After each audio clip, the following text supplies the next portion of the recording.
You don't want the truth. You make up your own truth. Welcome to the Mind Your Movies podcast. I'm Ryan, I'm Shane. and today we are talking Christopher Nolan movies. Yeah, we picked I picked Memento and Brian picked Interstellar. So we'll be jumping around in time a lot this episode.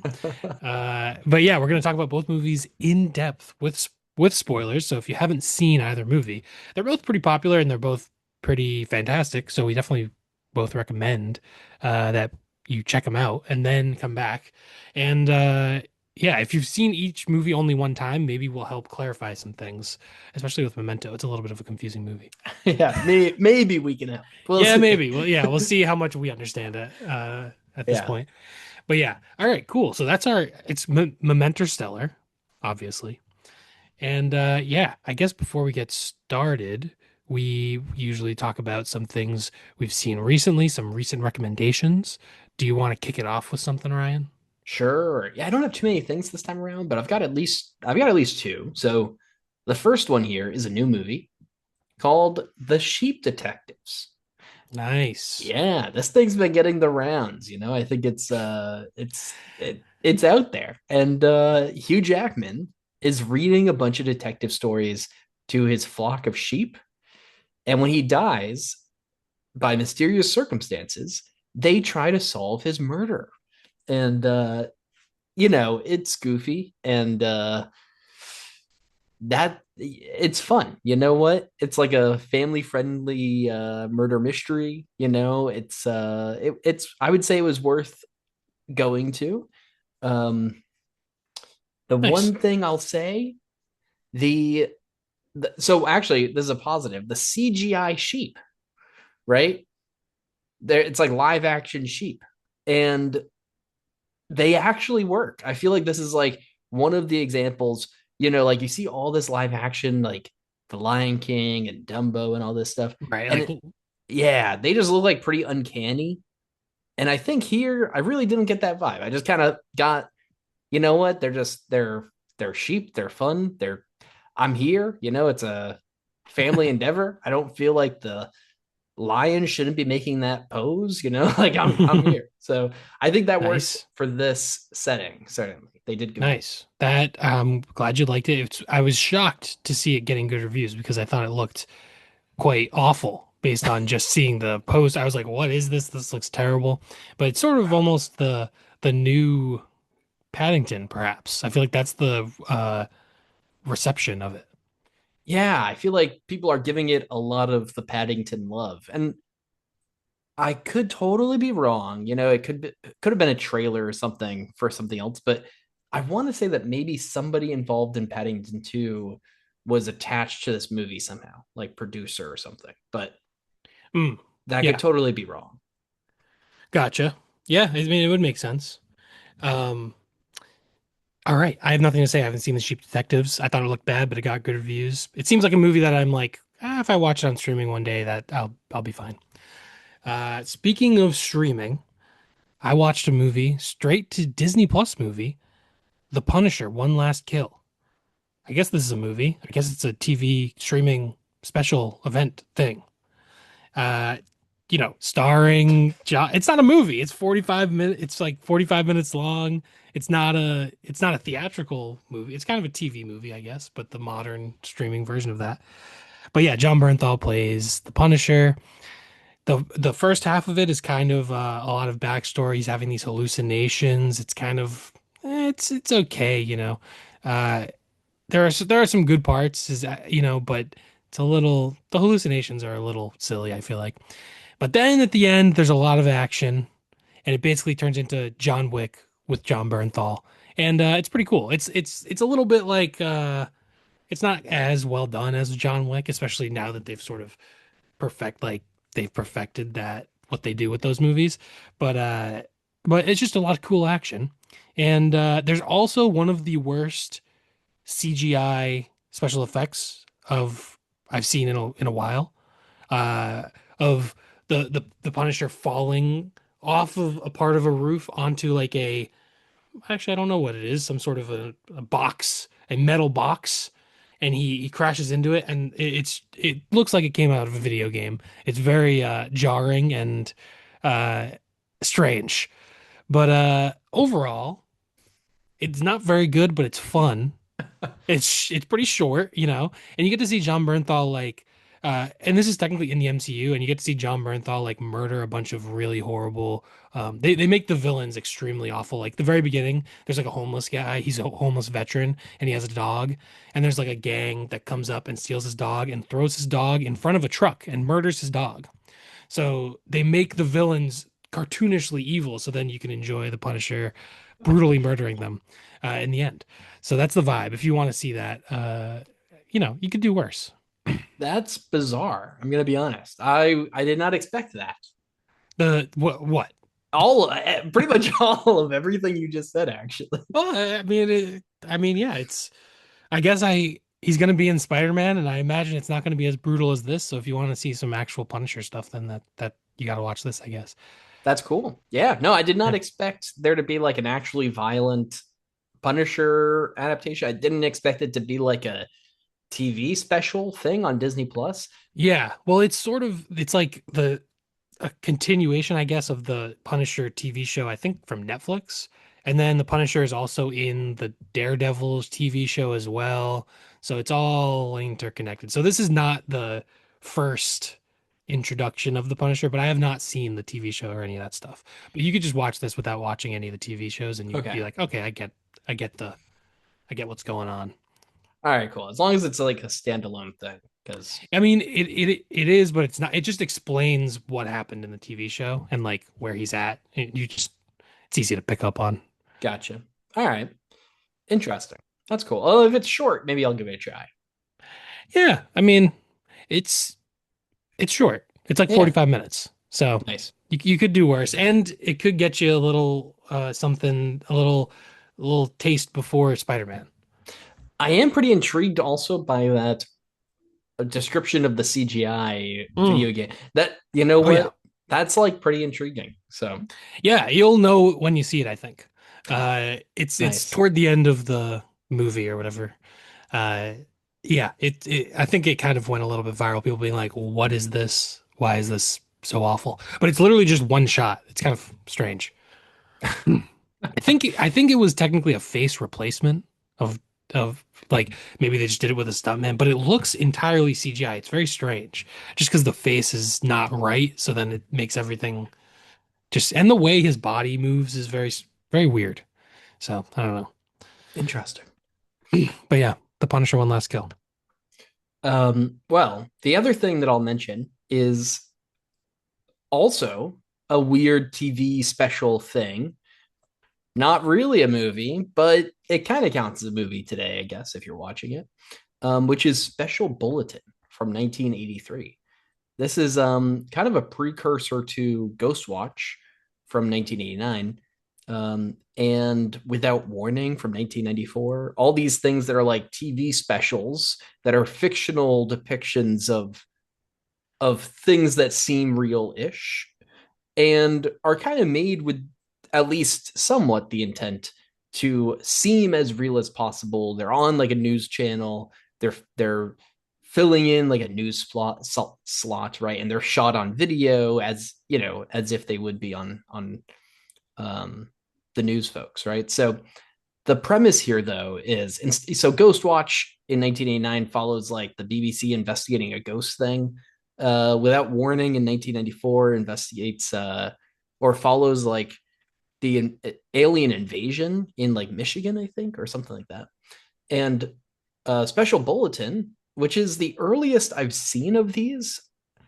I don't know if there's anything before 1983 of this style, but this involves a nuclear hostage situation in South Carolina, and it's pretty crazy. There's some pretty wild stuff that happens in this, and I would say the authenticity for the most part holds up, other than maybe a few special effects that you're like you really were doing pretty well, and then you maybe shouldn't have tried that, you know. But otherwise, I think it really does hold the authenticity pretty well. Um, this was pretty neat. It's a little bit over 90 minutes, but you can watch it all for free on YouTube and everything. So I would recommend it if you're into that sort of kind of experimental storytelling with like some found footage aspects, but also just like that border of like fiction and uh reality, I guess. It's Yeah. kind of a cool subgenre here. It's not really, it is kind of found footage, I guess, but like the newscasting aspect Yeah. almost has its own subgenre. Nice. Yeah, that's cool. I would recommend. I haven't seen this movie, but I it's pretty well known. It's actually in the Letterboxd top 500. It's called Punishment Park, and it's a fictional documentary. It's sort of set in like a dystopian world, like future, I think. Um, but it's directed by Peter Watkins, and he also did a movie about the Paris Commune in the 1870s, which is also like a television broadcast, but they're like back in time. So Mm, it's kind of a thing that he did at least those two times. But I think right. you might find those particularly interesting. Yeah, I've heard of the War Game, which is also by Peter Watkins, which is sort of a uh Yeah, depicting of a nuclear disaster. So that's true. I haven't seen the War Game or any of its other things, but yeah, he does kind of sound like maybe the prelude to these other things that happened later on. So yeah, yeah. cool. All right. I have a couple other things to talk about.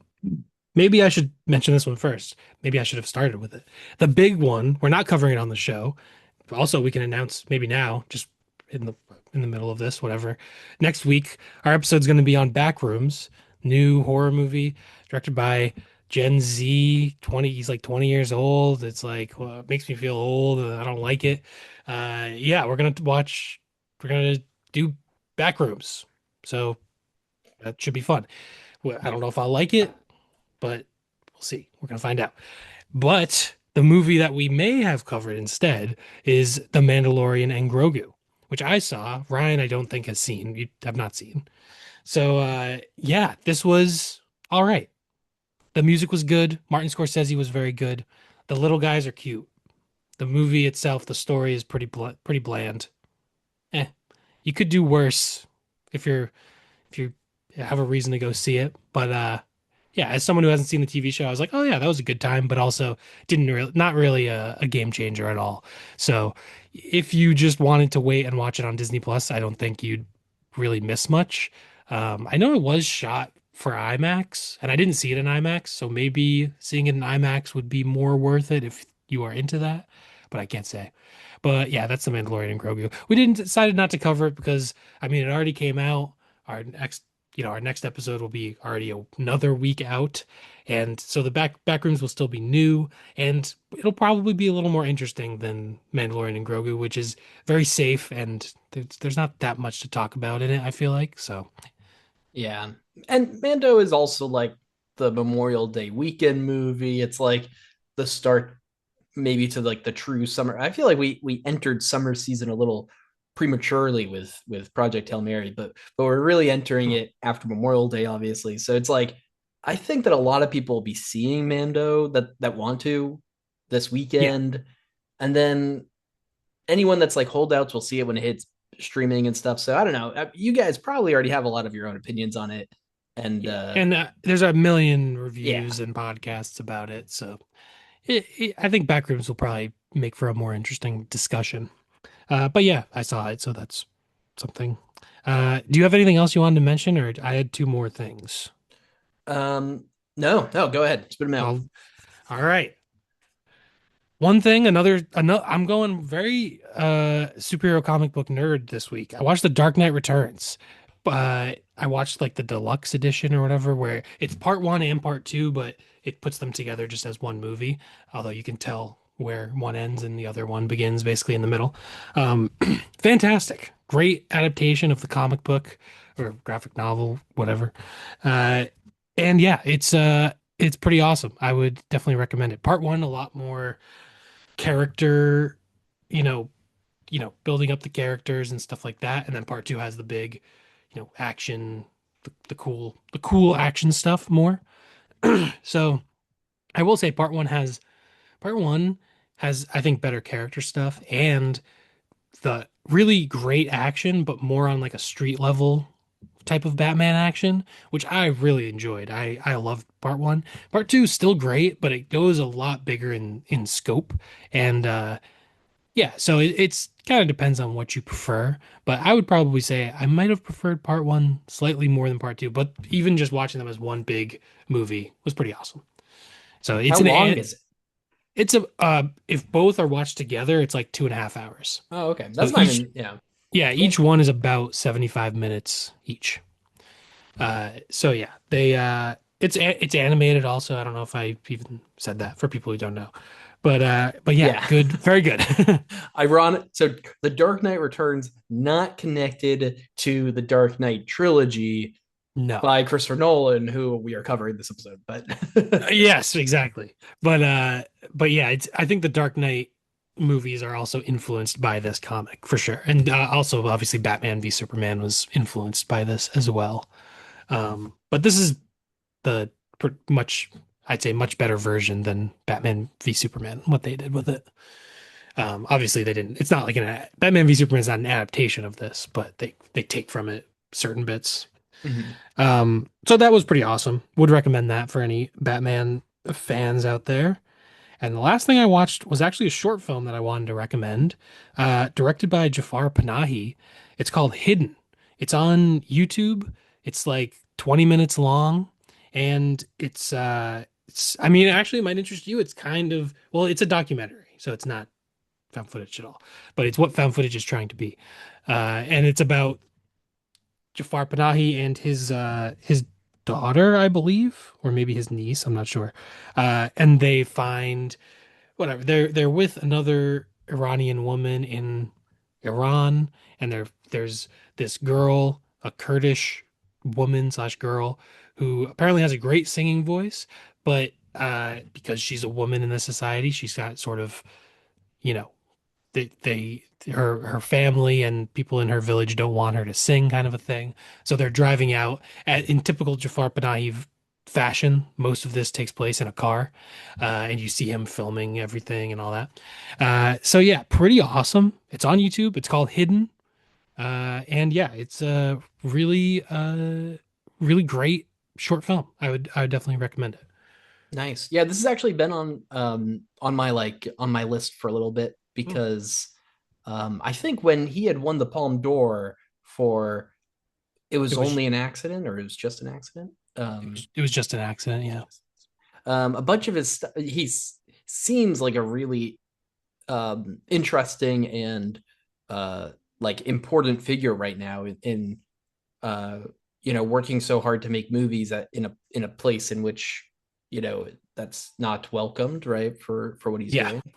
doing. And so I think a lot of his stuff kind of fell into my radar, but I haven't actually watched anything yet still. Hmm. So uh, maybe that's a good way to start as a shorter I thing. I think this would be a perfect place to start. And Awesome. then I thought it was just an accident is probably my favorite of. I haven't seen that many of his movies. I've only seen a few, but that is my favorite that I've seen so far. I think those would be good places to start. I was just an accident is on Hulu, and it's only 43 or an hour and 43 minutes long, so it's not that long either, you know. So, but yeah, I think Hidden on YouTube, good place to start. Nice. So there you go. Three like super popular nerd things and then a little hidden gem uh Hidden. at the end. Yeah, literally. Nice. All right. Well, I guess that's that for recent recommendations. Which means it's time to break into Christopher Oh, Nolan the only oh. way that we can, which is, All right. Guys, welcome to the Mind Your Movies podcast. I'm Shane. and I'm Ryan, and today we're Oh, talking about Christopher Nolan. yeah. Sorry. I don't know if I've said this before, but I have a condition. So, what we're doing for this episode, just so now that we're into the episode, what we're doing is we are going to actually record this episode all together. And then I'm going to go ahead and I'm going to cut slices out and have No. some parts played in. We're not doing that. No. I thought we were going to We're do we're not doing that. I'm just gonna pretend to have a condition for most of the podcast. that. That'll be easier to follow, I think. Yeah, no, we are obviously not going to do that. But What a unique way to make a movie. So, Yeah. Shane, this is your pick. You want to introduce Memento a little bit? Yeah, Memento. What a movie. Christopher Nolan's pretty much his breakthrough, made him it's his second movie technically, but following his very super tiny budget, based almost like a student film. And yeah, this was his breakout sensation. Really, it came out in 2000, and while watching it, really did strike me the way, like in the culture at the time, there was all these ideas of like not trusting reality. There's like The Matrix, Mm. Fight Club, and there's maybe like some other stuff, maybe even like the Sixth Sense, things with twisty plots, things where you can't trust what you're seeing and what is reality and stuff like that. And this definitely like hit the culture at that time, and I think that's part of what helped it break through. Also, DVDs are starting, so that's sort of like people can rewatch it. You can try to figure it out. It's kind of a puzzle, which is often a attractive part of the Christopher Nolan movie experience is like figuring out the puzzle of it all. But yeah, the plot is basically Guy Pearce plays Leonard, who has a condition. He has basically no short-term memory. It kind somewhat randomly, he just completely forgets everything that has just happened. He remembers uh, basically his wife was murdered and he was attacked, and uh, since he remembers everything before then, but he cannot make new memories basically after that period. So he's stuck and he's trying to figure out who killed his wife and he's trying to get revenge, but he is constantly forgetting things. So he has to take notes. He tattoos himself with facts and he's trying to figure out what really happened. And and the real thing of the movie is that it's told in this completely unique structure of having color scenes that actually, well, yeah, the color scenes basically go backwards in the timeline, and then the black and white scenes go forward in the timeline. And then at the end of the movie, they meet basically, and that's the middle of the story, sort of, but the conclusion of the movie. It's pretty cool. It's like a completely unique way of telling a story. This going forward and backward and figuring out what's going on and putting the pieces together. Pretty awesome experience to watch. Yeah. So I love Memento, and I think it really like encapsulates a lot of recurring themes throughout Nolan's career. Yeah, I totally agree. And it's worth noting that this is like my maybe fourth time watching this. And Shane, you've seen it at Nice. least twice now, Yeah, I think this is maybe two or three three times. times. Yeah. And so this is, a movie I think that certainly also benefits from rewatches Yeah. because the first time I think you are so just thrown into the deep end of you actually see obviously the end of the movie really early on, right? You see the Yeah. end of the story, I guess, not the movie, but the end of the story where he kills somebody and we start to learn more about the past with that person, right? With Teddy. And so while you're kind of intermixed with these black and white scenes moving forward, telling us essentially just more of the story and kind of the story of Sammy Jenkins in the middle there. Um, and so I think the first time you watch this, it is a very confusing movie that demands a lot of like thought and a lot of willpower to just like try to piece everything together. And at the end of it, you're not guaranteed to really understand what's going on that first time. No, definitely not. It's pretty confusing, and characters are lying and pretending, and you don't know what's real. And in that way, it really reflects like the Leonard's experience so well of him not being able to trust anyone, and even the way that the scenes are structured, you don't know what happened beforehand in the same way that he doesn't. So it's like you're getting thrown into this scene, and you don't know what happened right leading up to this. So you don't have that short-term memory in the same way the character doesn't have his short-term memory. So it's a pretty genius way of like synthesizing like the this unique way to tell a story and having it not feel like a gimmick, but actually have it completely make sense and be like make sense with with the story and the themes and everything. Yeah. And it does in like follow sort of some of the similar themes even from Following, which I just watched for the first time. I didn't mention this, but just watched this for the first time this past week. And in that you also have kind of uh, a sort of unreliable and non-linear story that comes together with kind of a big reveal. And I think that's very true for a lot of Nolan's cinematography or filmography is are these movies that like have some crazy reveal that kind of recontextualizes a lot of what you've seen so far. And this might be the pinnacle of that, which is crazy because it's like his second movie he made, but it does that all so well. Oh yeah. Yeah, absolutely. And I think even just starting right at the beginning, the opening shot is pretty amazing of seeing the Polaroid of the dead body and he's shaking it and then you realize the photo is you know the shot is actually in reverse, so the photo is like undeveloping over time. Just like pretty incredible opening shot while the opening credits are going over it, just to set. Yeah, it's just like perfect for the movie. Yeah. And obviously that whole ending playing out in reverse and kind of the reversal of taking that Polaroid, right? Of creating for him that memory comes back at the end with the whole idea of, he has this sort of monologue at the end of being willing to allow himself to or to not remember getting justice so that he can continue to get it or something.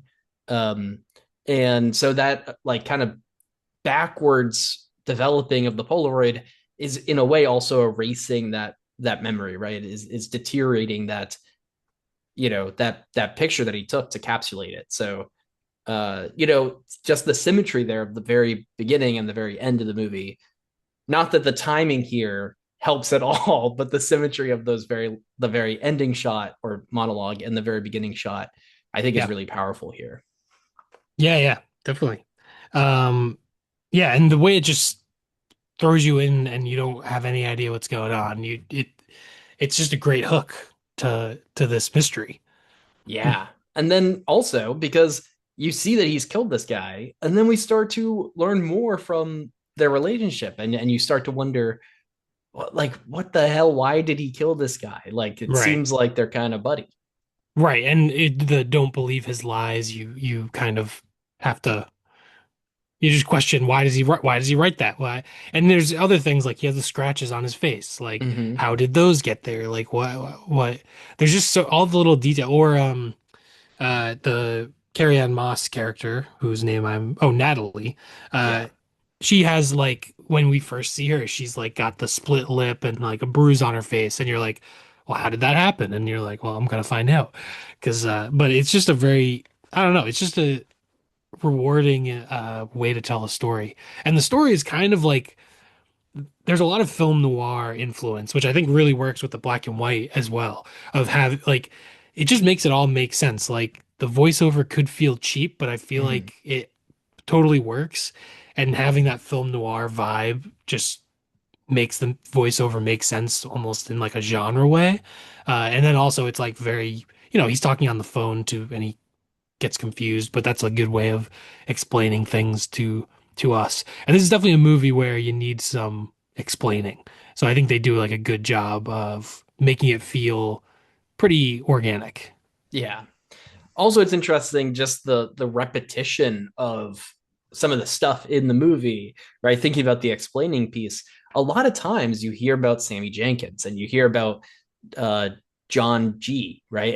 And these are things that you hear about a lot in the movie to the point where you're almost annoyed, right? Not annoyed, but like you can see why this guy uh Teddy he's like, yeah, dude, I kind of get tired of hearing about Sammy because every time he sees these people, he tells them these stories. And Yeah. so us as an audience, we also hear these stories a lot, right? um but I think that also, again, I think that really just helps kind of uh develop our understanding of the main character. Oh yeah. Yeah, definitely. And I love like the little details of like when you know sort of where it's going and you can realize like the way Teddy is trying to like get the car keys from him and constantly trying to drive the car and be like, "Oh, let me take the car. Why'd you park out front? Let me go move it to the back or whatever." Like constantly trying to do that stuff. And like it's just as rewarding on rewatches to catch all those little details. Yeah. Yeah. I mean, even more so, right? Because you actually, you know, that final, in that final moment when there's all the money in the back of the car, the gun, it's also the guy's car, right? And so there's so much to that car that obviously Teddy wants, right? Yeah. Yeah, and at the beginning, I just love with the truck as well. He's like, "Oh, it's been here for years." He's like, "These the tracks are only a couple days old," and but Yeah. yeah, and you just know that there's something up with that with the truck. Yeah, it's just all the little details, and even like the way you can't trust the guy at the motel that he's renting and all this stuff. Like, yeah, it would really suck to live like this. Yeah, totally. And this is a real condition, interrograde Hmm. amnesia. And from what I like have seen, which is not very much. It's not like I've researched this very much, but there's like a quote from a doctor that says that this is probably the best representation of this type of thing, Jeez. which just makes me feel so incredibly sad for anyone struggling with this because, uh, wow, yeah, that Yeah, that's the thing with the movie. If I had any like negatives for the movie, is that this like disease or I guess is it a disease or a disorder? affliction, maybe, Yeah, whatever. like whatever. Living like that, like there's no way this guy could survive in anywhere in the world. Kind of, you know, like he'd have to basically have like a caretaker with him at all times. I think I don't think he'd be able to operate in any of the way where the movie is sort of like he's somewhat operating in the world, you know what I mean? But I think it would be pretty impossible. Yeah, I can't. Yeah, I can't imagine, possibly being able to be And, functioning and in the so outside world, right? yeah. And if we think about the story like chronologically, so I also love the reveal of the Sammy Jenkins story basically being his own story that he's sort of melded his own story with this other, he was an insurance adjuster or whatever. And uh this is a guy that did have amnesia that he didn't believe and all this, but the wife things, it turns out, obviously we're spoiling the whole movie. Turns out that his wife, this is actually his wife that died that way with the diabetes and all that. And that the shot, I love the shot of him, Sammy Jenkins in the hospital, and then we get the quick flash of Leonard in the hospital chair. So basically the story is like people, if we go chronologically, people attack Leonard and his wife but don't kill his wife. His he has this affliction, we'll say, and his wife is taking care of him. She can't handle it. She thinks he's lying, whatever. He ends up giving her too many of her diabetes things, insulin shots. She dies, and then he ends up in a hospital, like a Yeah, it seems like he's in some treatment facility, but right. not forever, apparently. Right. So then where does Teddy come into this of him turning him into some sort of a hitman, serial killer type of a thing? Well, so yeah, I don't know exactly, right? But after he's out of the hospital somehow, then at some point he's seeking out because he thinks that there was two people involved in the thing, Hmm. and he's trying to find whoever that was. And however he learns that it was John or James or whatever, Jimmy or whatever it John was, G. John G. However he learned that stuff, we never know, right? But Yeah, he has all the police files. yeah, but the only clue that we know definitively, like he has all these facts that he tattoos on himself, and the only one we know definitively where he gets it from is actually the license plate, which is a lie, right? He tattoos Hmm. onto himself the license plate towards the end, skipping ahead a bunch. But so it's not clear where these clues originally came from, but Right. uh And John G is a cop. And he also the all the files have so much redacted information. yeah. And I mean, who knows if he's redacting things and forgetting and he's setting himself up for this, you know, cyclical life. Or if John G, whatever, Teddy, uh, you know, redacted certain things so that he didn't have all the information and he could continue to manipulate him in this way. Yeah. It's pretty unclear. I can't imagine that this is the most efficient way to like rob drug dealers of $200,000. Could you is there not just a guy who's just willing to murder for no reason? You have to go through all this rigmarole of this guy with amnesia and he's I mean, it does not seem this is my only problem with the movie is that it's like, oh, from a broad perspective, it's like this story doesn't actually really make that much sense of like why anyone would do this. Yeah. It seems definitely like not the most efficient or like safe or reliable way to do this, right? Like, No. yeah, totally. But so at some point, anyways, he learns these clues. He calls them facts. He thinks relying on facts is the only way to figure this out. Hmm. And so he gets these facts tattooed. He knows that it's John or James as a first name, G as the last name, and he knows it's a white male. And that's I think those are his facts to start off with.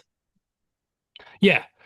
Yeah. First fact is like, I think white, right? Yeah, White and then, or no, maybe male and and then then white. white. Yeah, And then I think John. It says John G and it says or James, like clearly an addition right. after the fact.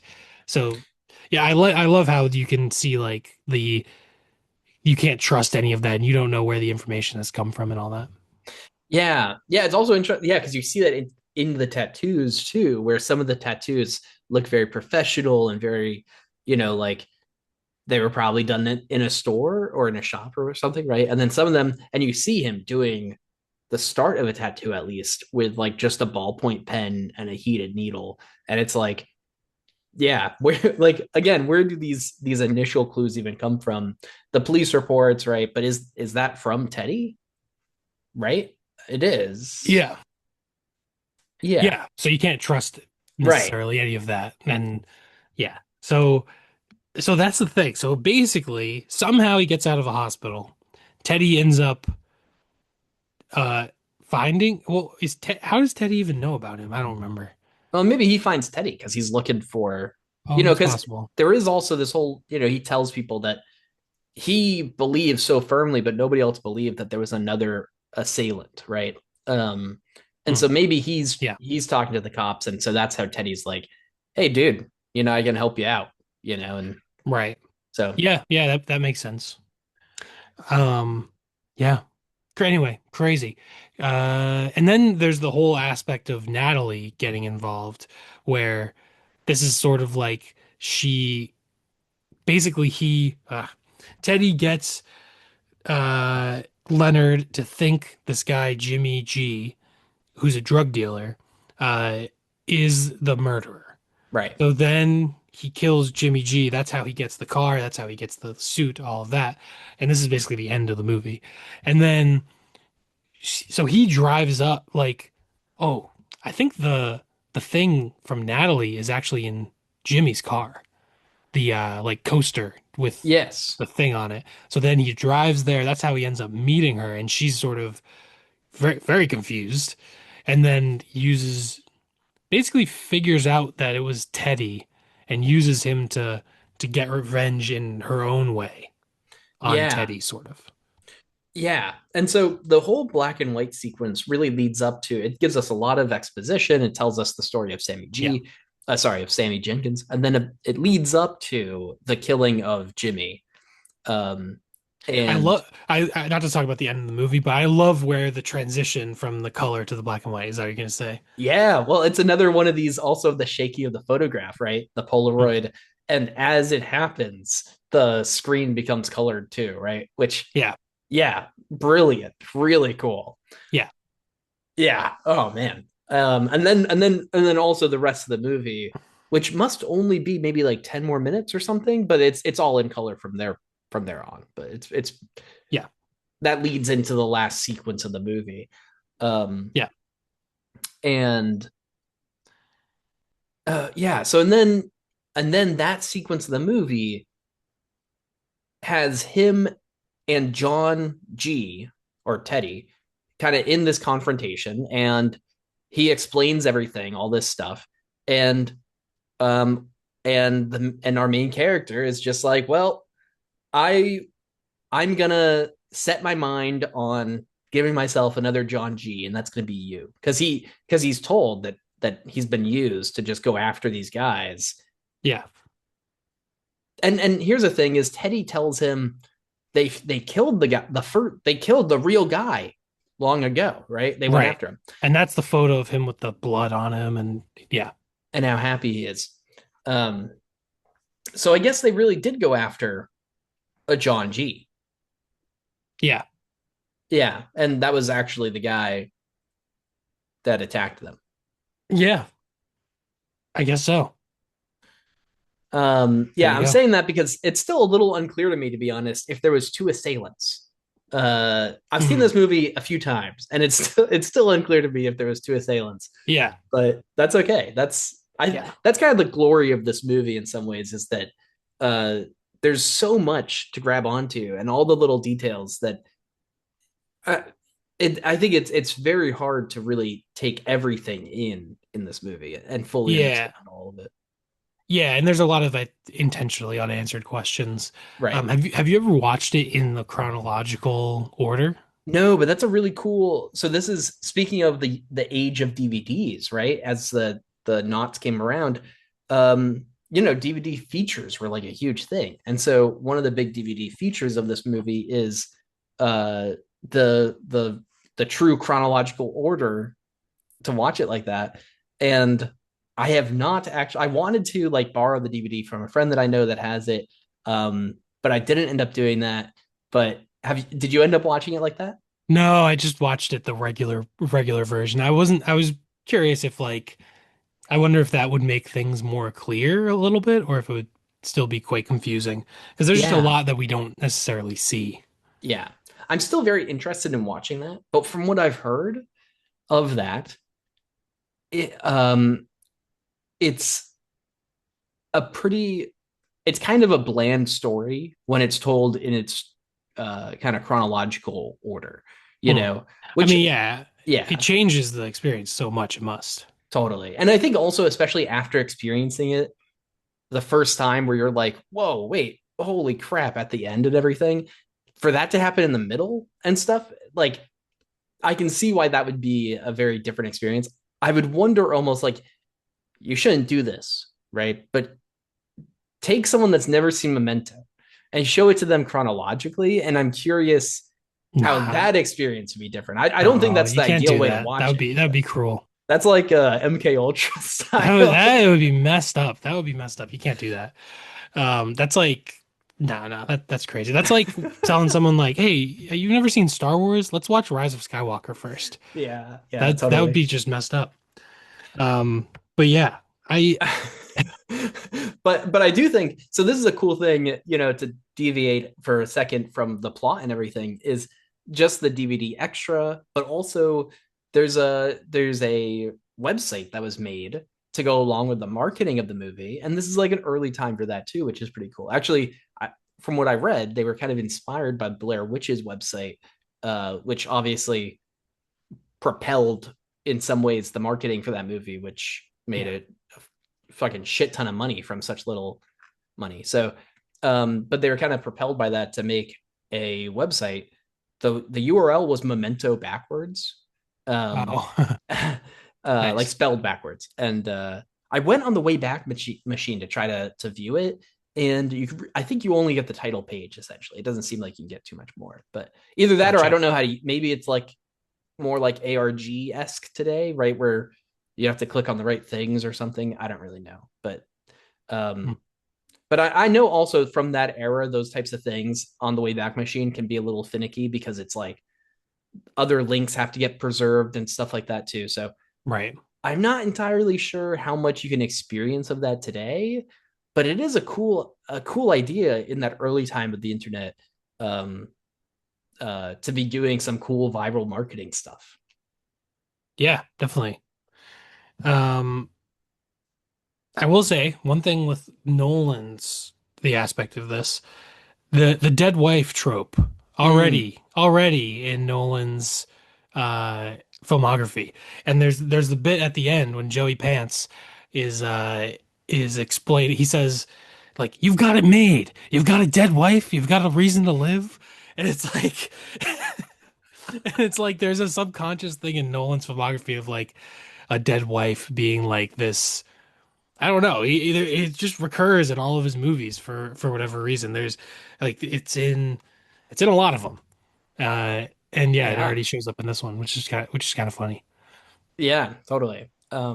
That is pretty funny. It is interesting to watch. I mean, this is by far the lowest budget thing Nolan's done, other than Following. But and it's pretty fun to see, now what he's doing, right? I mean, it almost looks stylistically so different, right? Obviously, Yeah, there's things like Tenet that are equally as confusing, perhaps, but maybe even way more. even more, baby.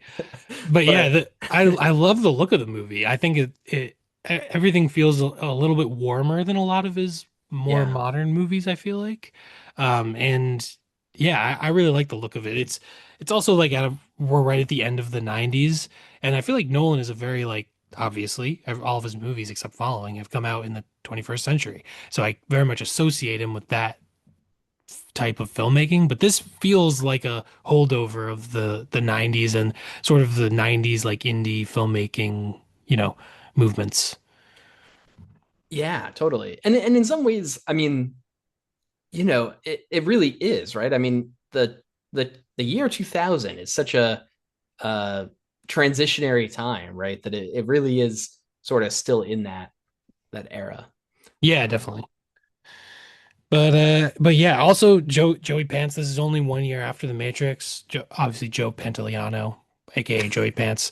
Um but yeah, his talk at the end of sort of perception and reality, and it's kind of a blue pill argument which works for his character in the Matrix, of him being this like, let me just eat the steak and enjoy it, who cares if it's real.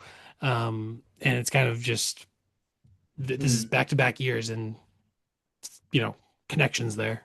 yeah, definitely. But Yeah, Joey Pants is great in this.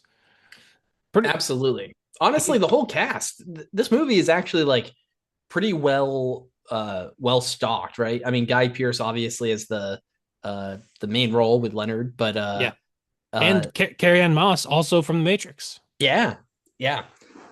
Yeah, so I mean, this movie really owes a lot to the cast because they act so well here. But also, I mean, it's just incredible the stylistic choices made, and also all the little details that are made throughout the movie, right? Like, so much stuff comes together for this movie to be really incredible. Some of the small details, by the way, I think are really interesting, where there's times when, obviously, like with the motel owner, there's a lot of interesting stuff where he's like charging him double and stuff like that. But also, um when he walks into the door for the motel, he walks into the door. It's like a push and pull door. Yeah. And He doesn't know. yeah, yeah, because it looks the same on both sides, right? It's a um non-Norman door. it's a non-Norman door. Yes, I go on this big spiel about this all the time. I actually wrote in my notes for this movie to not do the spiel. So You um have non-Norman doors are terrible. I've they're been this. terrible. I don't know if I've been on this for years of Yeah, talking about non-Norman doors. that's right. As we should, right? So It should but be obvious whether you push or pull. absolutely, and It should be easy to do. But then these doors, they, you're trying to walk into Chipotle and it looks like there's a handle to pull, and then now you have to push it, and then now you look like a fool. And it's not your fault. There shouldn't be a handle there. Should just be, if it's a push only, it should just be no handle. By the way, this whole spiel comes from Don Norman's The Design of Everyday Things. Oh, So if okay. anyone has not read this yet, this book covers quite a lot of everyday things, some of which have great designs, some of which need some improving. And one of the things that I actually forget if he calls them Norman doors or if this has come out of his book and they've been labeled such, but I imagine he didn't call them that. That'd be kind of self-indulgent, maybe. Yeah, Um, it'd be like finding a new thing and being like, this is the yeah, naming it after yourself. A little weird. yeah, Yep. but recommend this book not only because of this, but it does talk quite a bit about how in modern architecture the design of doors is often just thrown out, right? And it's just kind of a the last minute thing. What is the cheapest door you can buy? And one of the cheapest ways you can buy doors is to just have it the same on both sides. Right. The problem with that, obviously, is you need to know how to fucking open the door. Yeah. So then you have to put signs that say push and pull, and you have to put a an ugly sticker on your door, and yeah. Yeah. And you would think so right, if I am walking in and out of my apartment building every day, right? My apartment building has non-Norman doors at the main entrances. Man, but anyways, I've learned now when I'm supposed to push and when I'm supposed to pull. The worst thing, by the way, they're not even labeled. Oh, Oh yeah. God, what? You just got to figure it out. Trial by fire. But I've learned, right? I've now gotten the instinct, right? Not even the memory, right? The instinct of which way to do it, right? Which is a big thing in the movie about the instinct. Mm. And he has not developed the instinct to open the door Oh correctly, yeah, that's a right? good point actually. At this motel, which we know Yeah. he's been staying at the motel for weeks, right? I mean, you can argue, how long does it Yeah. take you? I don't know, whatever. But fuck you, Well, but they also they do the test with Sammy Jenkins, and he cannot develop the instinct to not touch the electrocuted shape. Exactly. So I think that either that's a small like clue towards him being Sammy Jenkins or just a small little detail of his lack of developing that instinct or memory or whatever. Or it's just a happy little accident that happened, but it's multiple times where he's trying to push it. So I do think it's supposed to be there. Um, and so yeah, I don't know, whatever. I think that's another Yeah. small detail that adds a lot on rewatches too. Yeah, I like noticed that, but I didn't make the connection with the instinct and the Sammy Jenkins things. Also, I think it's Sammy Jenkins, Jankis, Oh, not okay. Jenkins, I keep which thinking Jenkins. right, because Jenkins is a real name. Jankis, I don't think is a real name. Oh, I think it's, dude. but I don't know if that's intentional. And in that, maybe he's misremembering. He's like altered it slightly in the way that his memory has become like messed up, Yeah. or if they just maybe Mm. Jankis, Jankis is a name, and I just have never heard of it. I don't know. No, that's an interesting point. Yeah, I don't know. I like the idea of that not being well, sorry if anyone out there has the name Jenkins, but I like Yes, the idea of that not being a real name because you're right. I always think of it as Jenkins because that's like yeah. Jenkins because that's So I like was looking at it and I was like it yeah. just off a little bit. But on Mm. IMDb, he's just listed as Sammy. Let me look on Letterboxd real quick and see if he is listed with his full name or if he's just listed as Sammy. Nah, he's just listed as Sammy. But anyway, Stephen Tobolowsky, who plays Sammy, very good performance as well. And Yeah. all the supporting characters, like Mark Boone Jr. plays Bert, the owner or manager, whatever, of the motel, and like all those side performances are all really really good. But obviously, it's like the three main characters are kind of carrying the movie. Yeah. This I will say this movie I think one of the um this movie might be the epitome or the rather the antithesis of like a second screen movie. I was thinking about this because the idea of like the second screen movie has been coming up on my feed Oh, stuff a lot lately of like, you know, you don't have to be watching to. yeah, This is the antithesis of that, not the epitome.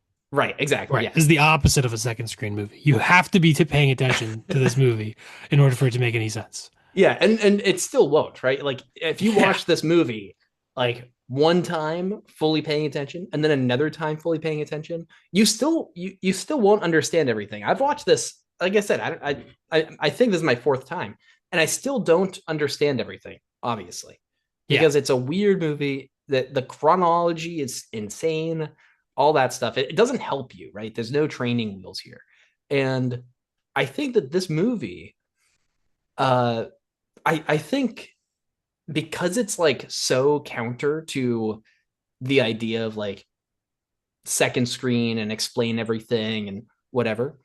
I I think unfortunately this movie will lose popularity in the coming years as Netflix controls everything. Netflix and Nah. Disney and HBO and everything. They control everything and all they're pushing out, right? Because what do they want to advertise on their homepages? They want their garbage stuff. They want their stuff to be right there. So it's the first thing you click on. And what's that going to do? It's going to encourage you to be kind of paying attention.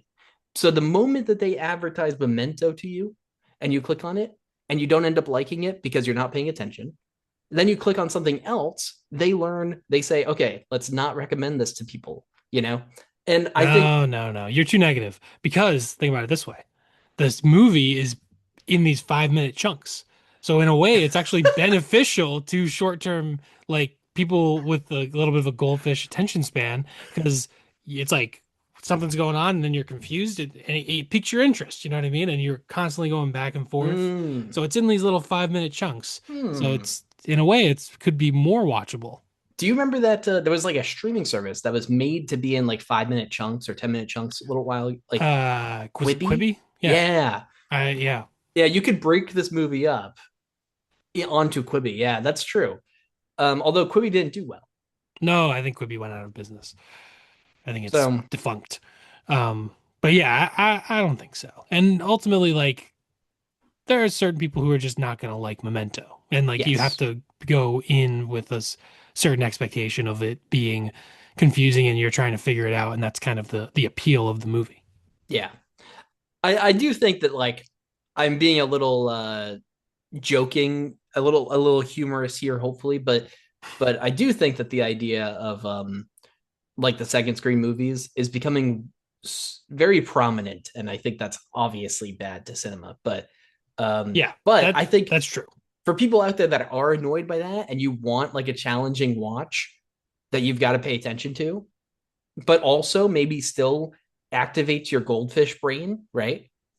Perfect movie because yeah, if your memory gets erased every 5 minutes, that's kind of the intent. So there you Yeah, go. Yeah, yeah, there you go. And the movie's still very popular. I will say it's yeah. on IMDb. It's number 58 of it, the highest rated of all time, and on Letterboxd it's number 389 on the Wow. top 500. So it is still very highly acclaimed. Yeah, and it also notably has almost 3 million views on Letterboxd, right? So it's not Mhm. like people don't watch this movie. Yeah, and Nolan is probably the most popular director alive. Yeah. So or like working, I guess Steven Spielberg, but he's sort of no offense past his prime. But I Disclosure Day entered yeah, the we'll chat. see. We'll see how Disclosure Day goes. Yeah, but it's different too because Nolan is Spielberg kind of just makes a lot of movies.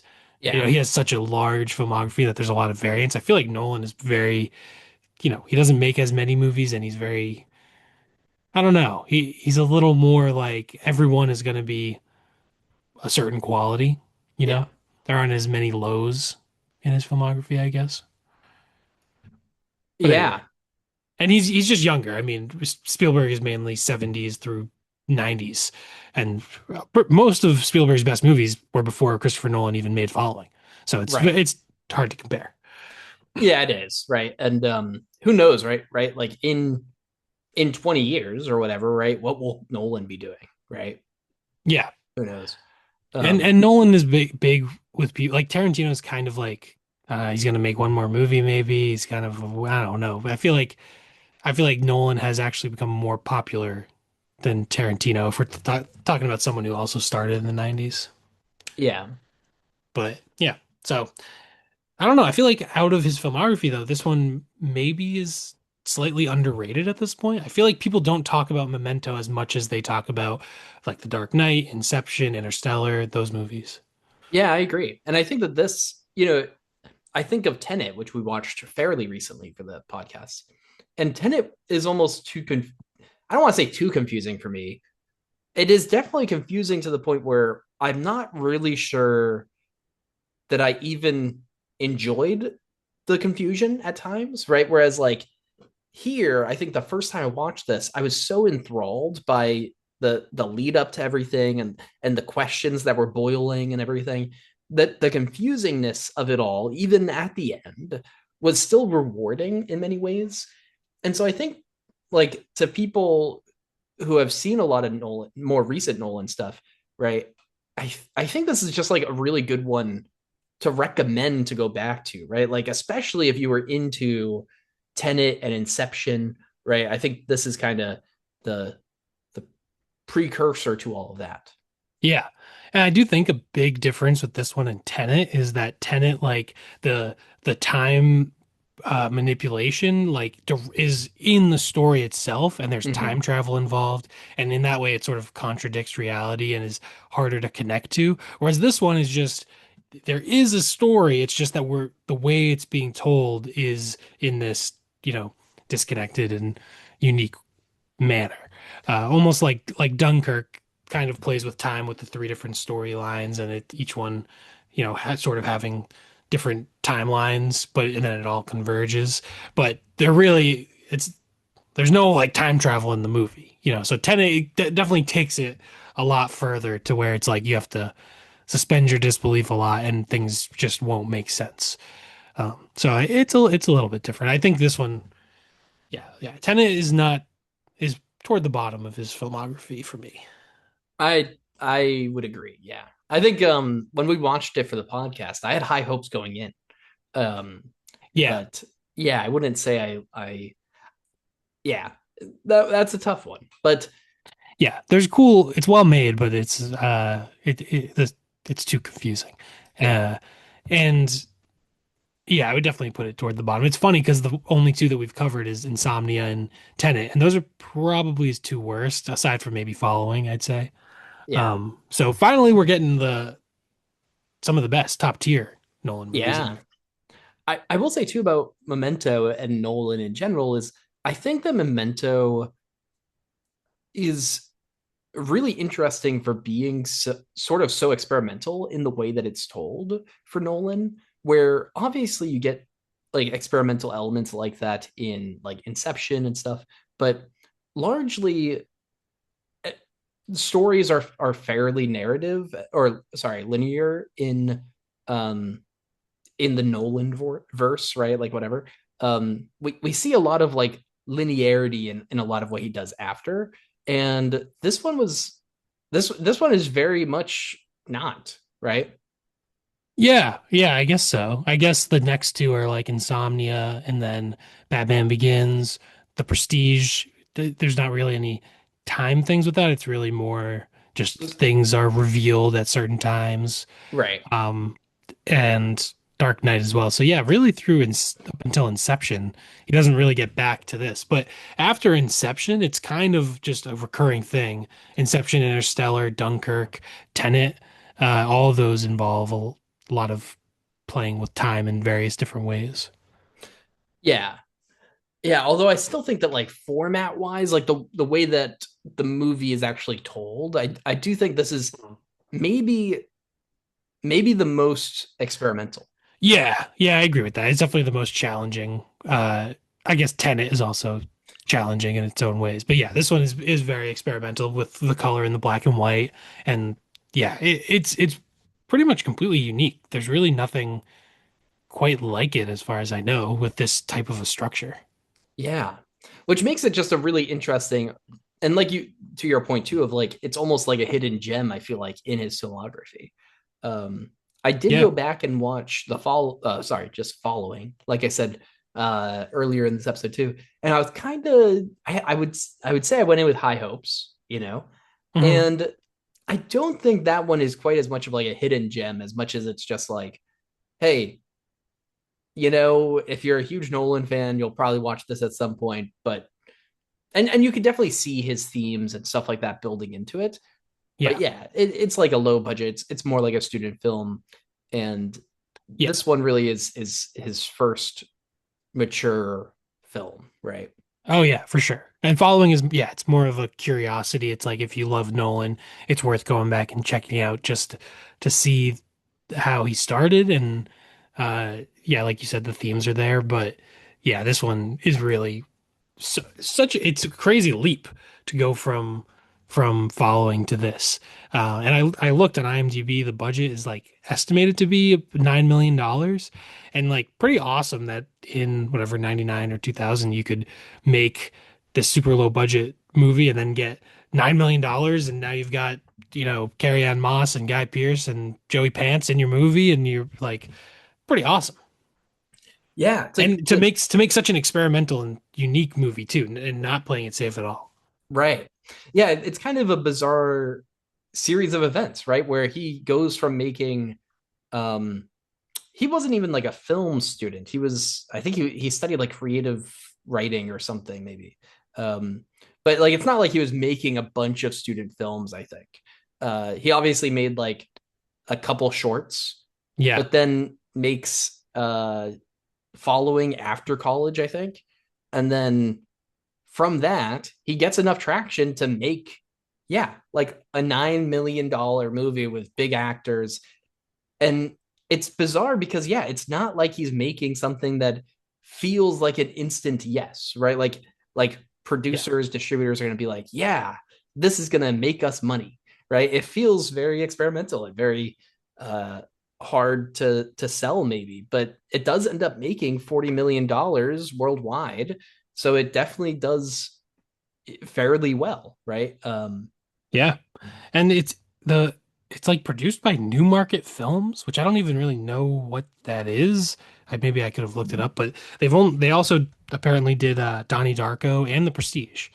So they have there's only a few things that they've done, so kind of a smaller uh independent company. But yeah, kind of just a cool time that this was able to be made. It feels like something like this wouldn't be able to be made today, which is pretty sad. Although maybe I feel like maybe 10 years ago, but I do feel like we're in kind of the like with A24 and Neon and a few other like kind of up and coming mid-budget companies that are willing to do stuff like this and take more risks for kind of mid money as opposed to like either the extreme amounts of money or the extremely low amounts of money that the bigger companies are willing to do. Yeah. Um, Maybe we're at a time where we might end up with the next fall, the next Memento in Yeah. that story, right? I don't know. Yeah. And maybe that's just me being too negative because like I even think of like Hereditary. That was Ari Aster's first feature length film, and that's a pretty uh out there, idea. And there's, Tony Collette is in it, and Gabriel Byrne, right? It's the dad. Yeah. So, you know, it's it's not, I guess it's not impossible. It's just different things change over time. Yeah, I do think it's hard for this to happen, right? So it's Yeah. impressive that it was Yeah. able to happen. And I really do think that like, you know, in the late 2000s and the 2010s, um early 2010s, this probably wasn't possible anymore, right? Like there's that era of movies where it was like you have like Avengers and you have uh Paranormal Activity 7, right? And that's like those are Mhm. like the movies that come out, right? Um Yeah, maybe. Yeah. Well, yeah, I think A24 and like Neon and companies like that have definitely, you know, brought back some stuff like that and given filmmakers a lot more, you know, leeway to be creative and daring with like, especially younger, newer, emerging filmmakers, which is awesome. yeah. So yeah, but Memento, awesome movie. It kind of still doesn't make sense why any of this is happening, but it's a great ride. It's really well made, and it's just like just a pretty brilliant way to tell a movie, and it's fun to watch with all the details, putting things together. It's awesome. Yeah. Yeah, really. My only, I know you said your gripe with it probably is like the motive of particularly like Teddy, right? Like it doesn't really Yeah. make sense why he's doing this.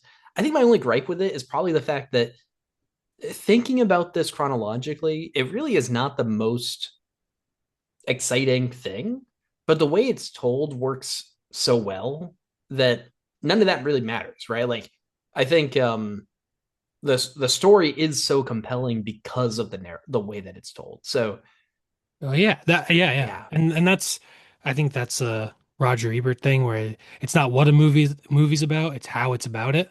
And this Mm, movie definitely exemplifies that. totally. You could have two movies with the same story, and one of them could be horrible, one could be great. Yeah. Yeah. For example, if we made movies, you know?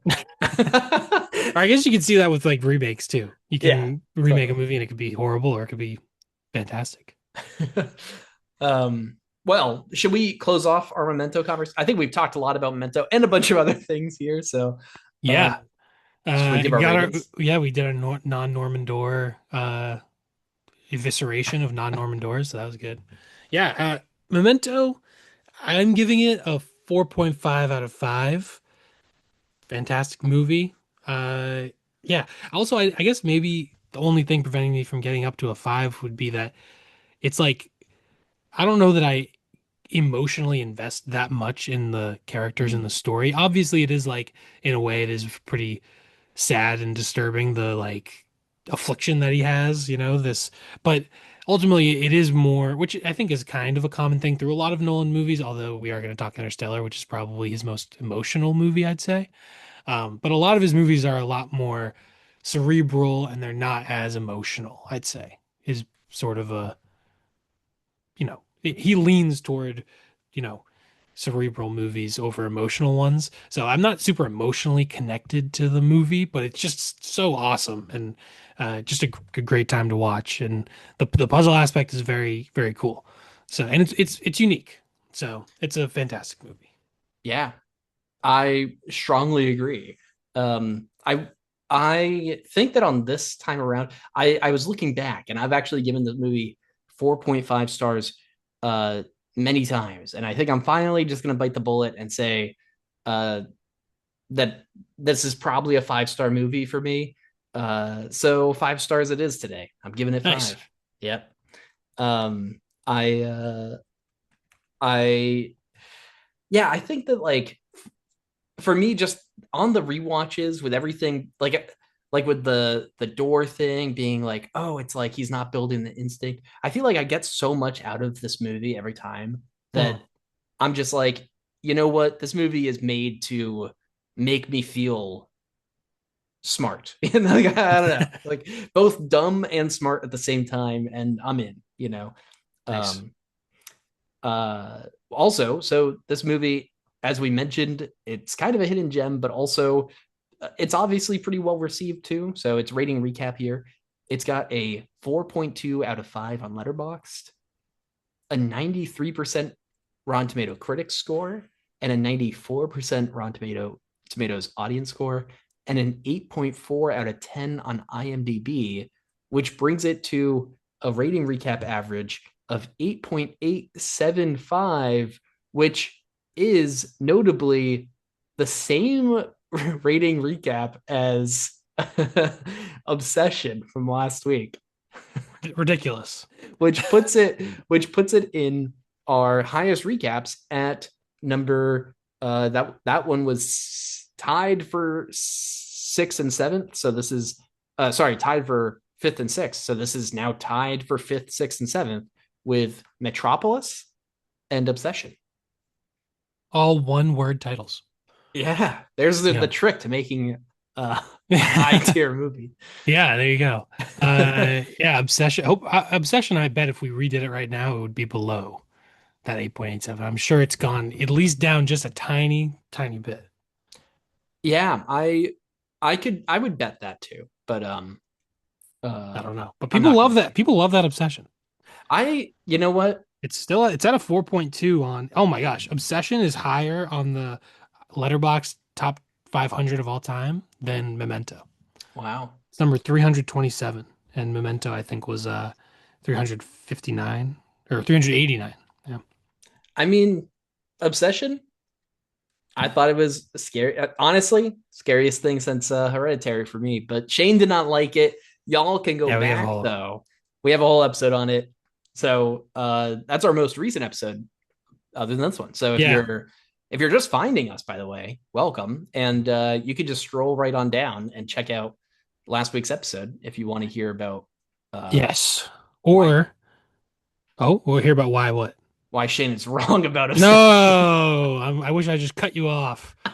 Why I'm right. That movie is anyway. Uh, It has some issues, but anyway, to talk about another better movie with a one-word title, I think mm, it should we move straight into Interstellar? absolutely, yeah, All right, this is Ryan's pick. Yeah, take it yeah. away. Yeah, Interstellar. This is Nolan in 2014 making a kind of sci-fi epic about trying to McConaughey is trying to save what's left of humanity. I think this takes place in the 2060s, and we Good year. follow totally. Can't wait. Based on this movie, awful year. Yeah, that's right. I'm saying it takes place in the 2060s, but it actually takes place starting in the Right. 2060s, obviously. Um, and this is an interesting one. It's written by his brother, Jonathan Nolan, who was actually involved in the project before Christopher Nolan. Um, uh, Yeah, it was originally supposed to be with Spielberg, I believe. And also Jonathan Nolan wrote the short story that inspired Memento. right, which is Memento Mori, I think it's called. Yeah, Yeah, which is the classic remember that you will die thing. yeah. Um, Yeah. But So it's cool that they collaborate quite a bit. yes, yeah, and he also wrote or co-wrote The Prestige and The Dark Knight and The Dark Knight Rises. So, they work together on some stuff, which is cool. I would say they're a pretty good team, it seems. Yeah, yeah, for sure. But yeah, this is, I mean, right after Dark Knight Rises, kind of, I mean, Nolan was on a run of Batman. I mean, I guess it's Memento, and then Insomnia is kind of I feel like it wasn't as big of a hit. But then Batman Begins, Prestige, and then really gets going. Dark Knight, Inception, Dark Knight Rises, the three movies leading up to this, really giving him like a ton of juice. Where I feel like he could kind of do whatever he wanted at this point. He made these three massive, even though Dark Knight Rises got some mixed reviews, it was still a massive like financial success and finished off a super culturally impactful trilogy. And Inception also was like a huge movie. Pretty awesome that he just made that in between Dark Knight and Dark Knight Rises. Yeah. But yeah, going into this, it's kind of like he could do what he wanted. He wanted to basically make his version of 2001. That's how I kind of Yeah. see the movie.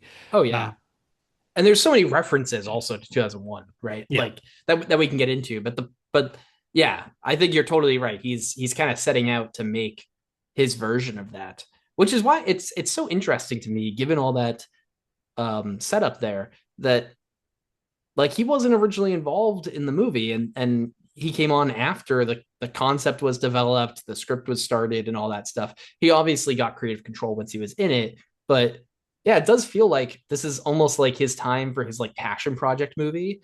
and and it does feel in a lot of ways like a passion project that's calling back to 2001 a lot of the time. But yeah, so it's just interesting that it wasn't really like he wasn't like the person to suggest the movie. yeah, that's fair. I do think Christopher Nolan's not obviously he's a pretty incredible like craftsman and Mm, filmmaker, but I don't know that he's the most like I'm gonna come up with all my own unique ideas, like which is not necessarily a bad thing. Like Stanley Kubrick, all of his movies are based on books, or yeah. at least the vast majority of them. There might be a couple exceptions toward the beginning, but pretty much all of them are based on books. And obviously he would alter them quite a bit and interpret it in his own ways, but they came from that source material. And a lot of Christopher Nolan movies have like source material or it's Dunkirk and Oppenheimer are based on history. Probably Tenet is the most completely unique Like obviously this is as well, but like you said, it was sort of started without him. Yeah. And Inception, obviously hugely influenced by Paprika. Um, some people say ripped off. I don't know if I go that far, but it is quite the similarities are there. Mhm. And then Batman movies and stuff. So I don't know that he's like, oh, I guess Memento. Well, Memento also his brother had the idea for the short story. Yeah, So and I don't mean that to take away from it. It's just that different people come to things in different ways. totally. And yeah, you still have to actually make the movie and make it great, which is what he's obviously really great at doing because he almost has no misses. Yeah, and I think it's a very apropos comparison to Kubrick's filmography, where yeah, he makes a lot of adaptations and a lot of things that aren't necessarily novel ideas, but is able to make them in a way that creates um, this and similar to the banger here with the Dark Knight and all, right? It's like, yeah, Kubrick had banger after banger after banger, right? And so maybe part of that is just the fact of if you're coming up with the creative ideas, you're writing the thing, you're doing all this stuff, and you're directing it. I like One, it might take you longer to make the movies because you're coming up with all this stuff. Two, it might your creative insight might really be in one of those two places, and you're trying to extend it to both, right? And Yeah. yeah, Uh, totally. yeah, and you still see the recurring themes of what he's interested in and all that. So yeah, this movie also like when it came out, I feel like it had a little bit of a mixed reception. And when I saw it, I definitely was like, I liked it, but I had problems with it. And now I think over like the past whatever 12 years, it's become like a classic and like a lot of people's favorite movie. People absolutely love it. I mean, on Letterboxd, it is number 35 highest rated movie of all time, which is pretty incredible. So I think a lot of people, especially like people younger than us, that kind of maybe like just grew up with this movie more. It's like an absolute stone cold classic, Mm. which is cool. Yeah. Yeah, I mean it's this movie is now more than 10 years old, right? So like there's a lot of people that this movie came out too young for them to watch it in theaters, right?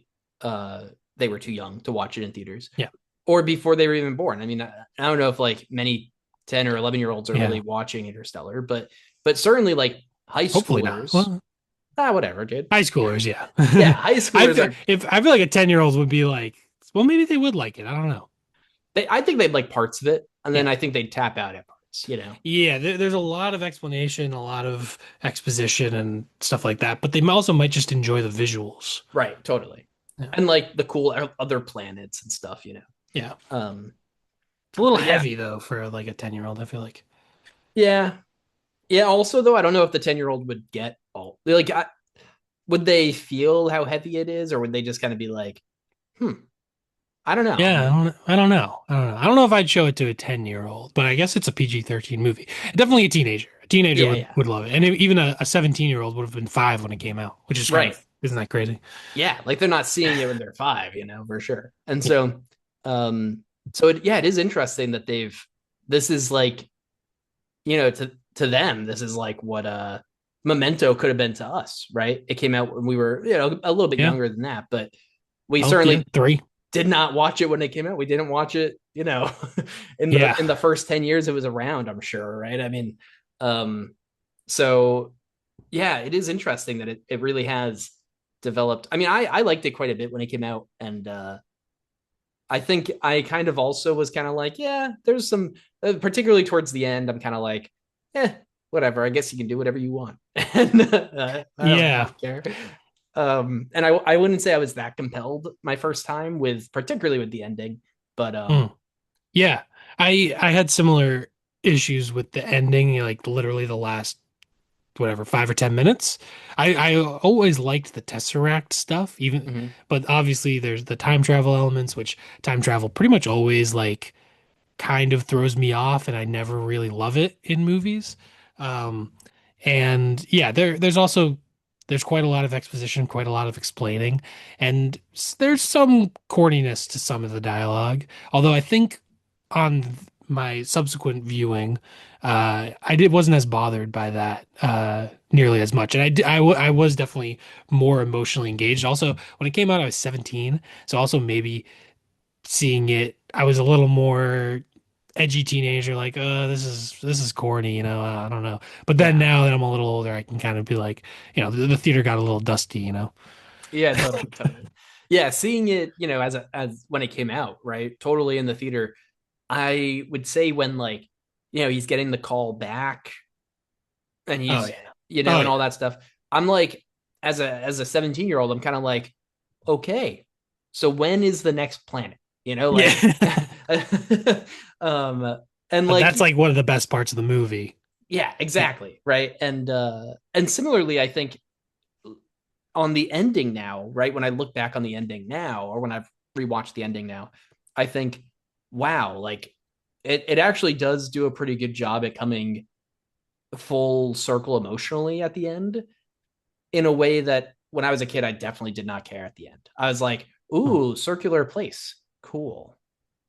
Is Yeah. that it? Are we done? Like, Yeah. I think also when I had seen it the first time, I was very much comparing it to 2001 in my head. And this is less surreal and uh than 2001. It explains things a lot more, especially with the ending.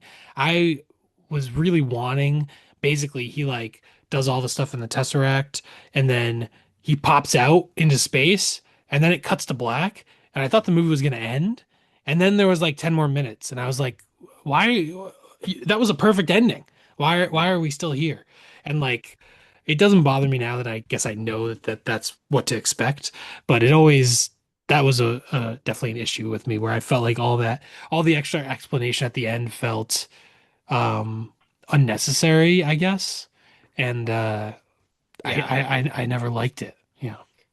not that this is entirely because of comparison, but certainly a little bit, right? I think it's one of the tough things that this movie has going for it is inherently it's building in the comparison to 2001, and that's Yeah. that's a hard thing to do.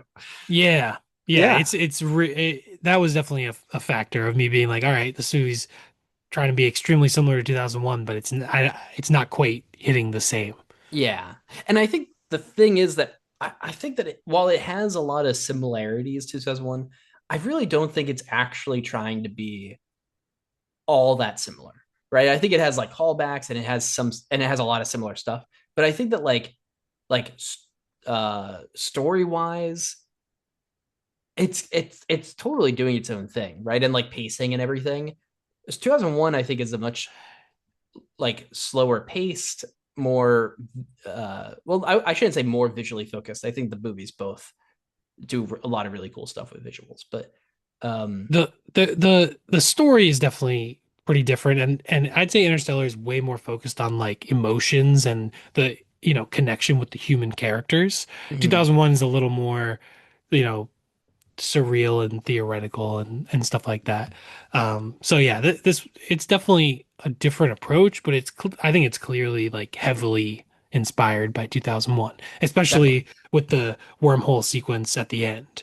And that's part of the reason why I was like, well, 2000, that's like one of the greatest sequences in the history of cinema. And now it's like, all right, well, you did it like not Yeah. quite as good. And then you explained everything at the end. And I didn't really like that. But Yeah. anyway, we're starting with a lot of the negatives of the movie. I do really think this movie's great. Yeah. No, and I agree. And I think that this movie is almost so acclaimed though that it and I love this movie. I think it's I do think it's a masterpiece now after having watched it a couple more times since I was a kid. But I do think it's like important to talk about the stuff that I don't know isn't well one like again like comparing it to 2001. I think that's tough because while I think they're both masterpieces, I don't think this is as good as 2001. Um, I, I think that's a really hard bar, right? Like Yeah. that Yeah. yeah, not the bar I would make if I was making a movie for myself. Yeah. No, for sure. For sure. And um, so yeah, I didn't actually rewatch Interstellar for this episode. I watched it in IMAX. I looked this is a reason Letterboxd is useful.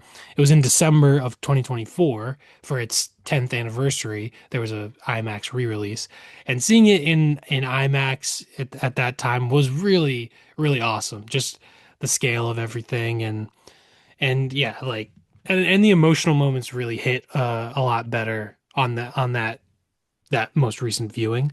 And it was, I mean, it was a year and a half ago, but also it was so impactful that I really didn't feel the need to rewatch the movie. And I felt like seeing it in IMAX, like the way it was intended to be seen, was the best way to, you know, keep that in my memory of that experience, you know. Yeah, definitely. Yeah, and I think like I'm very jealous. First of all, just gotta say that that's awesome. Wish I went. Very cool. So Um, yeah, sorry. no, It'll no, come it's fine. back with 15 Yeah, years, 20 years, it'll be back. totally. Um, but also one thing that we haven't even mentioned yet, because this really didn't matter with Memento at all, but is Nolan's affinity for film. Uh, which in an episode about Nolan, we'd be amiss not to talk about this. Yeah. Um, Pretty awesome that Nolan is so resistant to turning away from using film cameras, and even such a proponent of them that pretty much like every movie he makes nowadays, there's like some new invention in film that has to, like in this handheld IMAX 70 millimeter cameras uh had to get made to be used, right, for some of the interior shots of the sets of the Mm, spaceship. And in Oppenheimer, they had to make black and white 70 millimeter film, I think. mm. Um, and it's like little things, like who cares, right? But like No, that's also, cool. right? Like it's He, incredible that he is such a proponent of film that even when there's these challenges to making his movie that way, he decides to push through those challenges and just creates something that hasn't been done before using what we have. yeah. And I think that goes to show his influence and pull as a director of being able to be like, I want to have a black and white sequence in this movie. Hey, IMAX, let's do it. Like, then they're like, all right, well, let's do it. Like, it's pretty cool that he has that type of pull. Um, but yeah, yeah, cool that he's still shooting on film, and we're recording this, whatever, a month or two before the Odyssey comes out. So that's exciting. I'm really looking forward to that. Have you seen any of the hubbub about the Odyssey of Yeah. people being mad about it? People, if you're mad about the Odyssey, calm down. It's not, the movie's not out. You haven't seen the movie. Stop, Yes. get off the internet, go touch grass. You're gonna watch the movie and then you can have your opinions. Yeah. Anyone, what are we doing? I'll- I wonder how much of it is real versus how much of it is manufactured on social media and stuff like that. But I don't know. Like, Uh, what are we Yeah. doing? I mean, I think yes, I've seen some of this hubbub about, and a lot of what I've seen is like people being upset about historical inaccuracies. Um Well, and it's a fictional story. right. And this is among other, I know people are upset about a number of things, but just to Yeah, draw attention to this one real quick, because I think this is an easy one to be like, y'all, we are talking about, first of all, a poem. This was a written poem that involved like cyclopses and a minotaur and shit. And it's like, take a chill. Like if somebody wants to adapt that in a different way, and it's still using fiction, right? Like it's not like we're reinventing history. We're just redescribing the yeah, fiction that was at a time told, right? It's like yeah, any adaptation. You got to change it. Nobody yeah, cared other than Stephen King when The Shining was way different than the book, right? Like yeah, that's how you make a movie. yeah. And I think it's cool that the American accents for everyone. I think it'll just make the movie like easier to connect to. And you know, I think ultimately, what do you want? Either you're gonna have a bunch of actors learn actual ancient Greek, and they're gonna speak this language that is not spoken anymore, like from over 2000 years ago, or they're going to speak in British accents, which is also not accurate. It's just the common trope of like if it's set in like ancient times, for some reason they're going to have a British accent. And that's the thing that has become commonly accepted, but it's like that's not accurate either. Like I think having them just have a speak in more modern ways is just going to make it easier to connect to. And it's like if you're adapting text, like you want to make it readable, you know? Yeah. Yeah, absolutely. And to your other point too, like, yeah, y'all, you haven't actually seen how that affects the movie, how that affects your viewing experience. Yeah. If you watch it and you're like, man, because of the accents, I really could not connect. I like whatever, for whatever reason, I couldn't get into it. One, there's a whole problem there, but two, Yeah. but two, At, fine. You've at at least least you've seen the watched, movie. Yeah. yeah, like, Yeah. uh, uh, it like baffles me that there's so much controversy about a movie that literally has still a I, month before it's even shown. I think it goes to show the way the media can brainwash people and completely shape narratives in people's own minds of the way no one would people really have been mad about this if it didn't start getting picked up or by the media and also social media too Right, of like you see posts about it and now you're thinking about it and now things you weren't even thinking about now you're thinking about it now they've become your opinions and it's right. it's all just comes from the media or social media and it's all you just it's not anyone's own thoughts necessarily. And I almost put more weight on like social media and like the algorithms ascribed there than traditional media because it's like with social media and the algorithms, right? Like you see one thing and you're like, huh, and you stand and you sit there reading it for a second, right? And you're not just scrolling by like the other 10 posts before it. Then Instagram's like, ah, this person read this one. Let me give them more like that. And so this is why like rage bait and shit like that. I'm not saying this is all rage bait, but like this is why this stuff kind of gets Mm, spread faster is because yeah, the algorithm is now like, let me give you more, let me give you more. And then you get enough of it. Maybe you actually either you start to believe it or you start to dislike it. Either way, you might start to make commentary about it, like we're doing here. And like millions of people are doing for some reason about this movie. You know, it's like, yeah. y'all, for real. Like the, the movie, And you and have not I seen it. there's an element of like, could this be a viral marketing of the almost in the way American Eagle did with the Sydney Sweeney thing, where it's like how much of this is a real controversy versus how much of this is actually like this is all helping American Eagle. See, I even remember that it was American Eagle. Now I'm talking about American Eagle. There are probably people listening to this who have never even heard of that clothing brand and now they've heard of it because of Mm, this controversy that they had. You know what I mean? Like it's just yeah. getting your name out there. And if Donald Trump proved anything, it's that there's no such thing as bad press. Getting people just being in the news apparently is really good for you, whether it's for good things or bad things, just for the name recognition. So who knows? I mean, Yeah. so anyway, that now I guess I'm falling into it because I bring it up That's all on the right. Hey, podcast.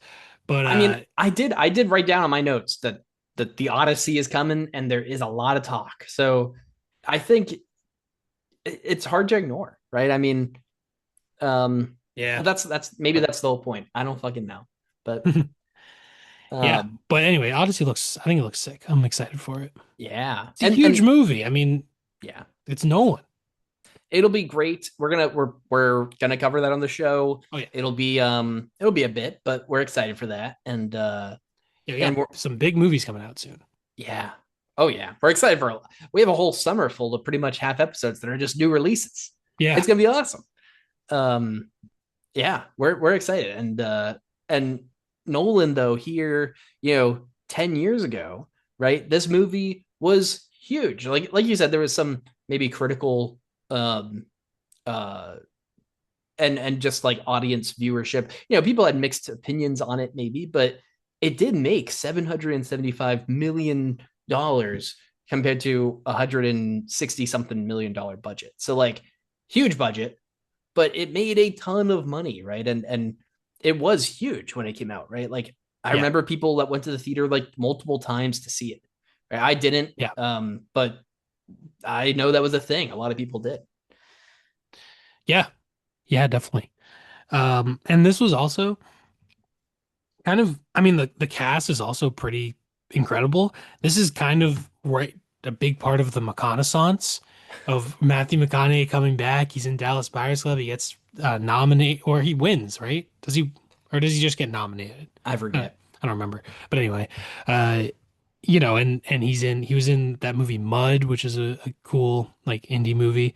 And he's sort of coming back from this sort of, he's in a bunch of rom-coms. People were like, I don't know about this guy. And now he is having the reconnaissance, which is cool.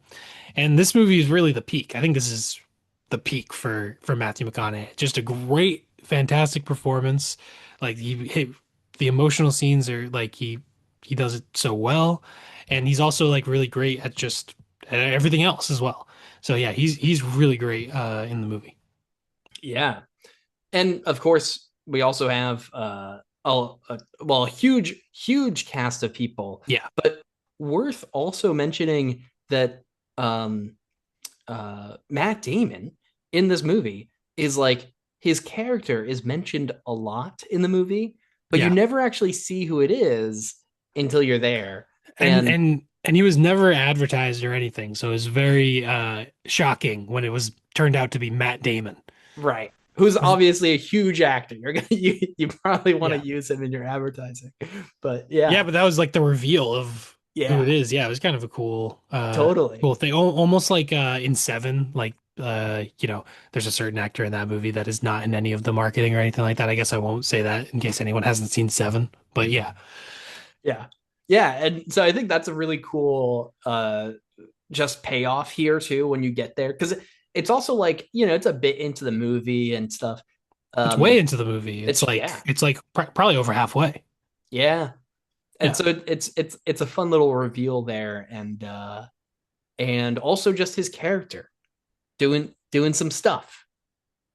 Yeah, Crazy. not a great guy. Not he's named Man, not the most subtle name. Yeah. Um, but yeah, he really exemplifies that aspect of just trying to survive, and also like the heroism of all the other people who are, sacrificing themselves. This is sort of also something that's like explored in Project Hail Mary of Hmm. like this type of a deep space trying to save humanity through a deep space I guess exploration, or almost like recolonizing humanity on like a new planet, and like people are going out there and it's like, well, yeah, you're gonna die, and most people don't want to do that. We want to survive. It's one of our biggest instincts. So like uh the I think his character is like an interesting and good part of the movie. Even Yeah. his character being named Man is a little hitting the nail on the head, but that's okay. Yeah. Yeah. But I thought that was a good, well-placed reveal, totally. Yeah. And I think one of the coolest parts of the movie just visually is all the planets. Like Yeah. I just remember like just seeing the wave planet and they land and it does look like a mountain, and you realize it's water, and it's about to like that scene is incredible, and also the snow planet is just, which Man is on, that's just an awesome like sequence. Yeah. um yeah, and just the visuals of everything and seeing it in IMAX, like it's pretty incredible, all of that stuff. So that stuff and the Tesseract stuff will also is like really amazing. But I will say I think my favorite scene of the movie is when he is telling Murph that he has to leave, and I mean, this is one of the most emotional parts of the movie, and she doesn't want him to go, and she's mad at him, and he goes away, and then as he's driving away, you hear the countdown and the cut to them, and they just go right off, and there's nothing like just incredible, like just absolutely perfect, that entire sequence. And that really like feeds into all the emotional aspects of it, and uh you know the all that stuff really worked really well, and Yeah. I love that scene. Yeah, that scene is really good. And And not to mention in Memento, sorry, I keep no, it's saying okay. all whatever, but in Memento there's also those elements of like a perfect edit, like sort of at the end of the movie when it goes from black and white to Hmm. color, and this had that same thing of like, oh, that was like perfect. Yeah. Yeah. And not that I thought that this was necessarily a perfect edit, but I did also really like kind of the intercuts of the interviews in the beginning of like the dust uh Mm, or the blight, I guess, survivors, right? yeah. Who you learn later on are, I guess, are they, I don't know if they're actually in space at that point or whatnot, but certainly survivors of that It, catastrophe. you see the videos being played in space of, and they have like a recreation of the home, right? So I Mm, don't know if the people are like yeah, Murph's age in the that living there, or if they just filmed the documentary and they play that as sort of a historic, like in a museum. right. Yeah. But I did like that we see those in the beginning. We see them intercut before we know necessarily that they're, you know, whatever in the museum later. But and I thought that was really cool, especially the baseball one. I think that was the coolest one when there's the guy and he's like, uh, he's saying something that sounds a little ominous or whatever, and he's like, it was at 1 p.m. and then it cuts right to the baseball game happening in the middle of the day, and there's the giant dust cloud that's coming over, Yeah. and some really brilliant editing and cutting in the beginning, and Yeah. also the one of the other kind of editing pieces that I thought was really brilliant was as the astronauts are on, I think they're on the planet that Matt Damon was on. I think they're on that planet. And it leading up to, unfortunately, on that planet, Romilly dies in the explosion, in an explosion. But leading up to that, there's these cuts where it shows us, you know, a little segment of the planet and then a little segment of on Earth when Murph is trying to save her brother's family and starts a fire in the fields Mm. so she can go and save the family. And she's, you know, uh, in there. But there's these cuts that are kind of, at first they're pretty long sections where you see them on the planet doing some stuff, blah blah blah blah blah, and then you see them, Murph and the brother on Earth doing some stuff, blah blah blah blah blah, and then they get smaller and these sections get faster and faster, and the cuts are more and more rapid up until I think it's when Murph starts the fire and when Romilly dies. I think those are like the two explosive moments when that type of rapid cutting kind of comes to its conclusion. But I thought that was really good, where it shows us the parallels of what's happening, but also increases the pace through the editing. Yeah. Yeah, definitely. And I feel like Nolan's like editing, storytelling through editing is sort of maybe like at its peak in Oppenheimer, where Mm, like, oh, so much of that movie is like, I don't know, just the way it's edited, it's so fluid and we're going, you know, back and forward in time. And I think the editing of Oppenheimer is pretty incredible. Um, so yeah. Uh yeah, he knows how to edit, even though he's not the editor, but you know what I totally. mean.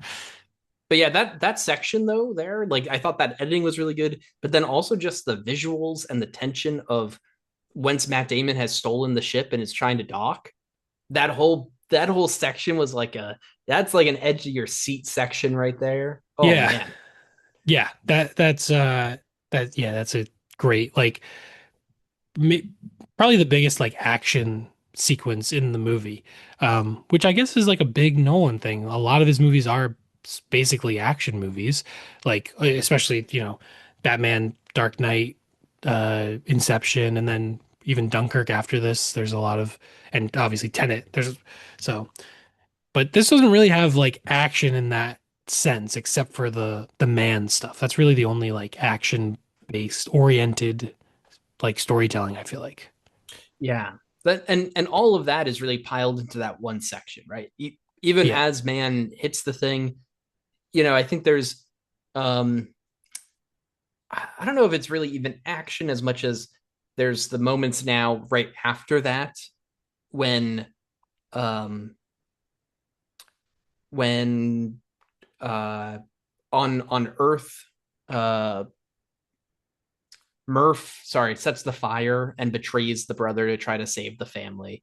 And we get another series of like really intense edits, I think, where this is also when Matthew McConaughey is ejecting himself, betraying Brand to save her and presumably all of humanity, I suppose. Um, Yeah. and so those, I think that symmetry there, I think even though that's not necessarily, I guess not really action, but that whole sequence though there, from when Man and him start fighting to when he enters the black hole, I guess, is really the most action packed. I mean, it's the climax of the movie, I guess, but Yeah. that's really also like pretty much all the action, right? There's really not that much action necessarily, Yeah. you know. Yeah. I feel like the climax, well, I don't know. I feel like the climax is the Tesseract sequence. Yeah, I guess so. Maybe this is the build into the act. I don't know. Yeah, I don't know. It's But kind of this, it's just a long movie, so it's a little I don't yeah, know how about the structure, but that's kind of yeah, that's the biggest climactic thing. Everything comes together in that. But yeah, that's the most action-packed sequence for sure. yeah, Um, right.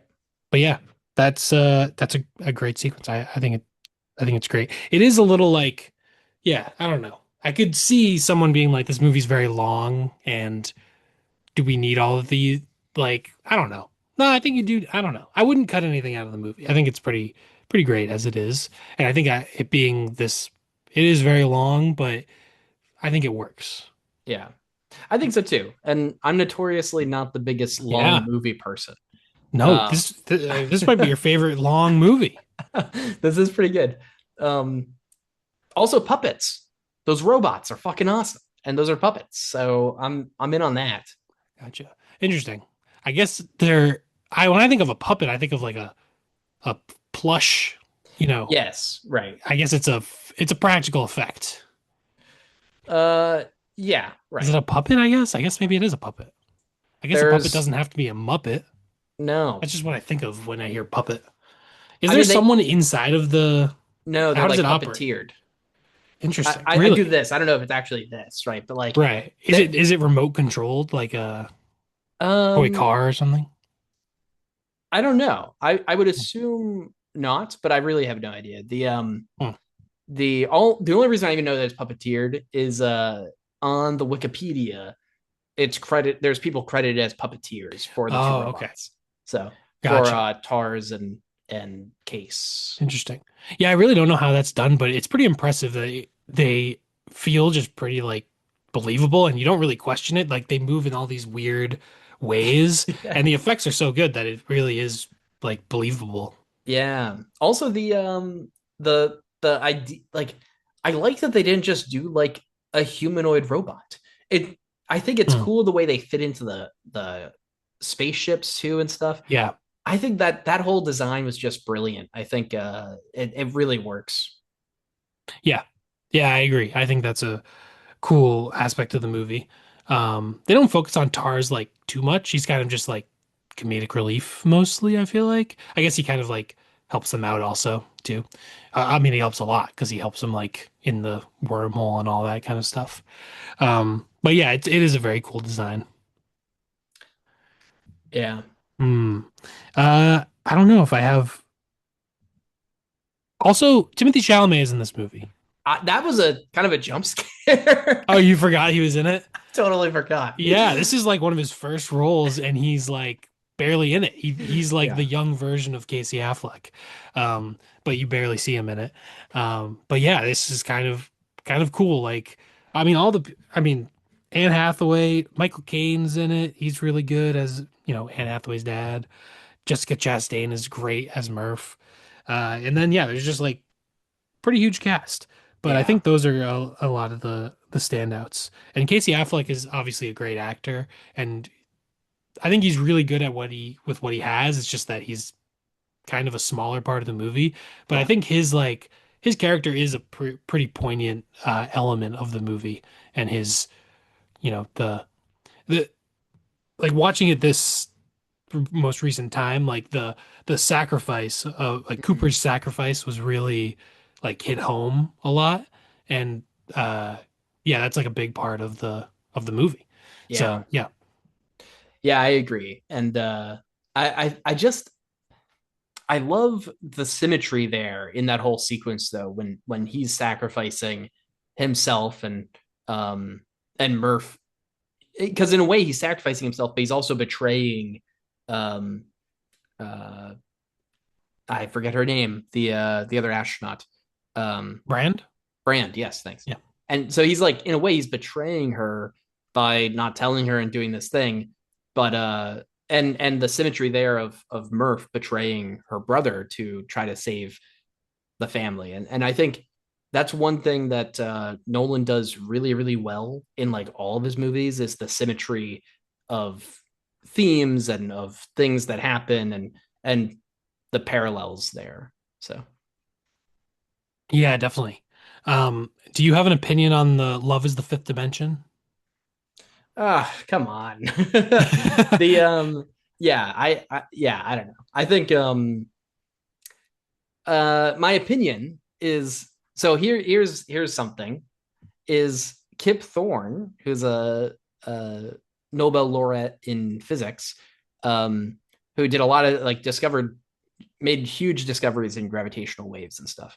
But he actually came up with the idea for this movie, and he was subsequently like the science advisor on the movie, and a lot, and so huge amounts of the movie is like is very accurate to science, largely due to him, which is cool. The picture of the black hole is like actually really accurate to like computer simulated black holes at the time, and very accurate to the black hole image that came out in 2019 from um, the telescope, the Event Horizon Telescope.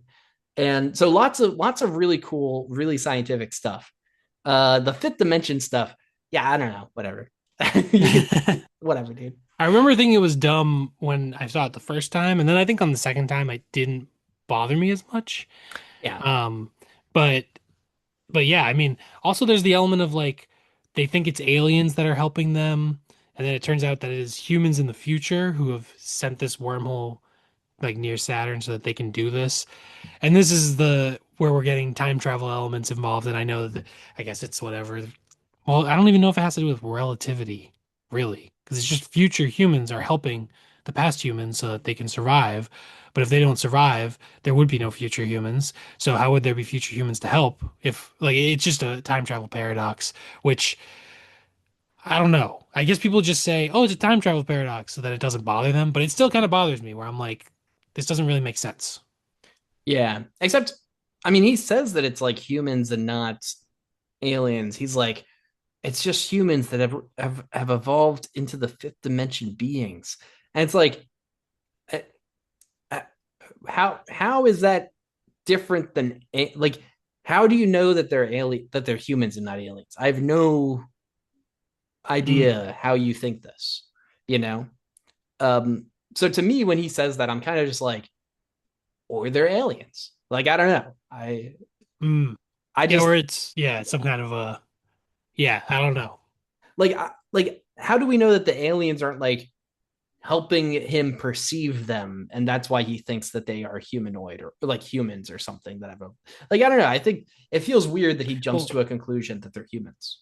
yeah, well, isn't it because they're when you find it like him I'm trying to explain Anne Hathaway when she Yeah. has that like interaction with the alien or whatever, that was actually him in the Tesseract. It- Yes, but they like made the tesseract for him yeah, because they say that like that's their way of letting him in on the five dimension thing, you know?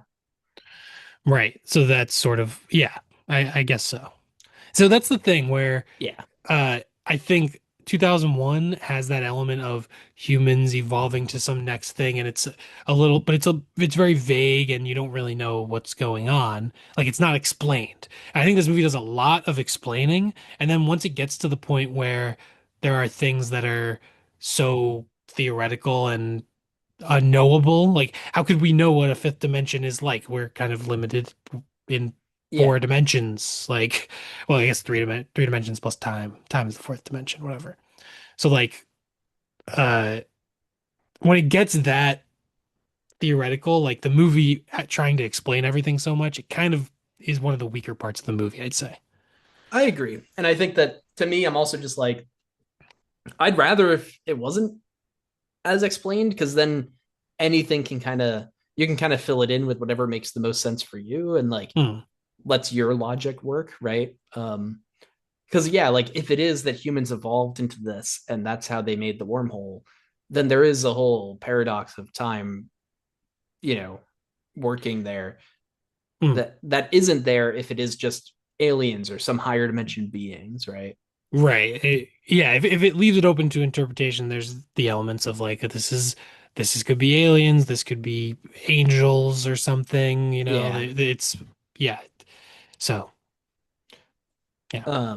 I will say the wormhole opening up outside of Saturn is interesting. Obviously, a reference to 2001 in some ways, but also Saturn, the Roman god of agriculture, and Mm, huge important thing that's happening in the beginning of the movie is the destruction of agriculture, right? And yeah.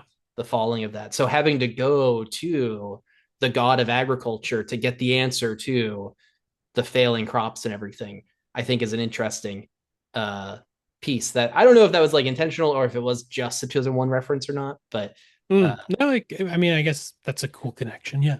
also, not that we call Saturn this, but Saturn's equivalent in Greece. A lot of the gods, when they like the Greek interpretation of the god and the Roman are like really similar, right? Like Ares and Mars. But the Saturn is not as similar. Saturn's equivalent is Kronos, who's the god of time in Greece. And Huh. so, or whatever, the demigod or something, I don't know, whatever, the Titan or I don't know. But either way, that transition is weird, but also relevant here, where agriculture is really important in the beginning of the movie. Hmm. Time is obviously important throughout the whole movie and stuff too. So, uh, Yeah, there you kind go. of a weird coincidence or a planned forethought. Who knows? But Yeah, yeah. Yeah, I see the symbolism, the connections. Um, yeah. I got one more thing here, All right. one more note, which is guess the ranking of this movie by highest grossing films in 2014. Oh, 2014, I believe 2014 was that Avengers Age of Ultron? Did that come out in 2014? There Um, was an Avengers. There or was Civil not an War. Avenger Oh, movie. Winter Soldier There was was a Captain 2014. America Winter Soldier movie. I'm gonna say three. This is 10th highest Oh, grossing in 20. That I know. I thought it was going to be much really? higher. What are I the nine above it? I wrote these down because this is hilarious to me. I only wrote down the franchise that these So movies are so associated with. is this domestic or international? Good question. I don't have an answer for in my notes, but Okay. um, the I only wrote down the franchises here. So the first highest grossing is a Transformers movie, then a Hobbit movie, then a Guardians of the Galaxy, the first one, then Maleficent, and then one of the Hunger Games movies, then an X-Men movie, then a Captain America movie, then a Planet of the Apes movie, then a Spider-Man movie, then Interstellar. So it is the highest grossing non-franchise movie. If you Yeah. don't, I guess not including Maleficent, is that franchise? I don't know. Yeah. Yeah, it is. Yeah, It's right. based on a previous thing. Yeah. So hilarious to me though that there's 9 franchise huge movies this year that Yeah. just overshadow it in the box office. Yeah. Well, that's why the box office does not matter because Amazing Spider-Man 2 made more money than Interstellar, apparently. So Yeah. who cares? Yeah. That's the way it goes. But yeah, this is definitely an era of the the big franchises sort of taking over and monopolizing our the pop culture in movies. Yeah. Which Definitely is different than when Memento came out. that's what yeah, kind of in that time period I was talking about where I don't know if Memento was even possible in that time, right? Yeah. When everything's so swamped with every franchise possible. Yeah, and Memento is just one like 1999. There's all those amazing movies that are pretty much all original for the most part. Yeah. So yeah, it's definitely a different time. But yeah, that's cool. Interstellar. Glad that it was still a big hit, even with the with it being Competition. original. Yeah, Yeah. that is a lot of competition. I imagine like adding all those up, like compared to like recent years, just the box office was just so much more. People were just going to the movies a lot more than now, Yeah, totally. and not even to take into account inflation. But movies, they're still around, still kicking. They are still kicking. And people are still making great independent movies. Oh yeah, and we still got the Odyssey. We got Dune. You know, we've got some cool stuff. Yeah. Yeah, I think this year is honestly a banger year for movies. So, Yeah, and Project Hail Mary too was that was a very good hit and a great movie. We yeah. also covered that on the show if anyone wants to go back and watch that. Yeah. Actually, it was fun this year. We did our Oscars predictions, and a lot of the movies, I was excited that a lot of the movies we actually had covered previously. The year before, we didn't really have the chance because Yeah, we just weren't making the podcast for as long at the time. But this year we had covered a lot of them. So it seems like maybe we have some good picks, you know? yeah, we'll see. We'll see how many we end Yeah. up covering this year. I mean, I imagine Odyssey and Dune are going to be amazing and Yeah. Project Hail probably Mary will probably be in there too, I think. yeah, probably. I mean, obviously it came out in March, so that's a little unusual. But Sinners came out in April last year, Yeah. so and it had whatever 16 nominations or whatever. Yeah. Yeah. I don't know if it'll get like a huge amount, but I think, I think it might get like special Something. effects at It's least or got it. something. Yeah, got to at least get that. Cool. Yeah, I don't know that I have that much more to say. I'm sure there are things that we did not talk. Oh, also, I think a little interesting little detail in the movie is the moon landing conspiracy element of things, where Yeah. the sort of textbooks have like claimed that the moon landing was not real, and then Cooper is like, no, that's not the truth, you know? Yeah. Funny I don't know if that's really a Kubrick reference as much as just like a funny comic relief thing, but obviously the theory that Kubrick helped with that after 2001 or during 2001 or whatever Yeah. um is comes to mind for me there. Oh yeah. Oh yeah. For sure. And the yeah, I think it's just like also shows how again like narratives can be shaped by, textbooks and whatever they people want the accepted narrative to be. So yeah, just a Yeah. little interesting part of the movie.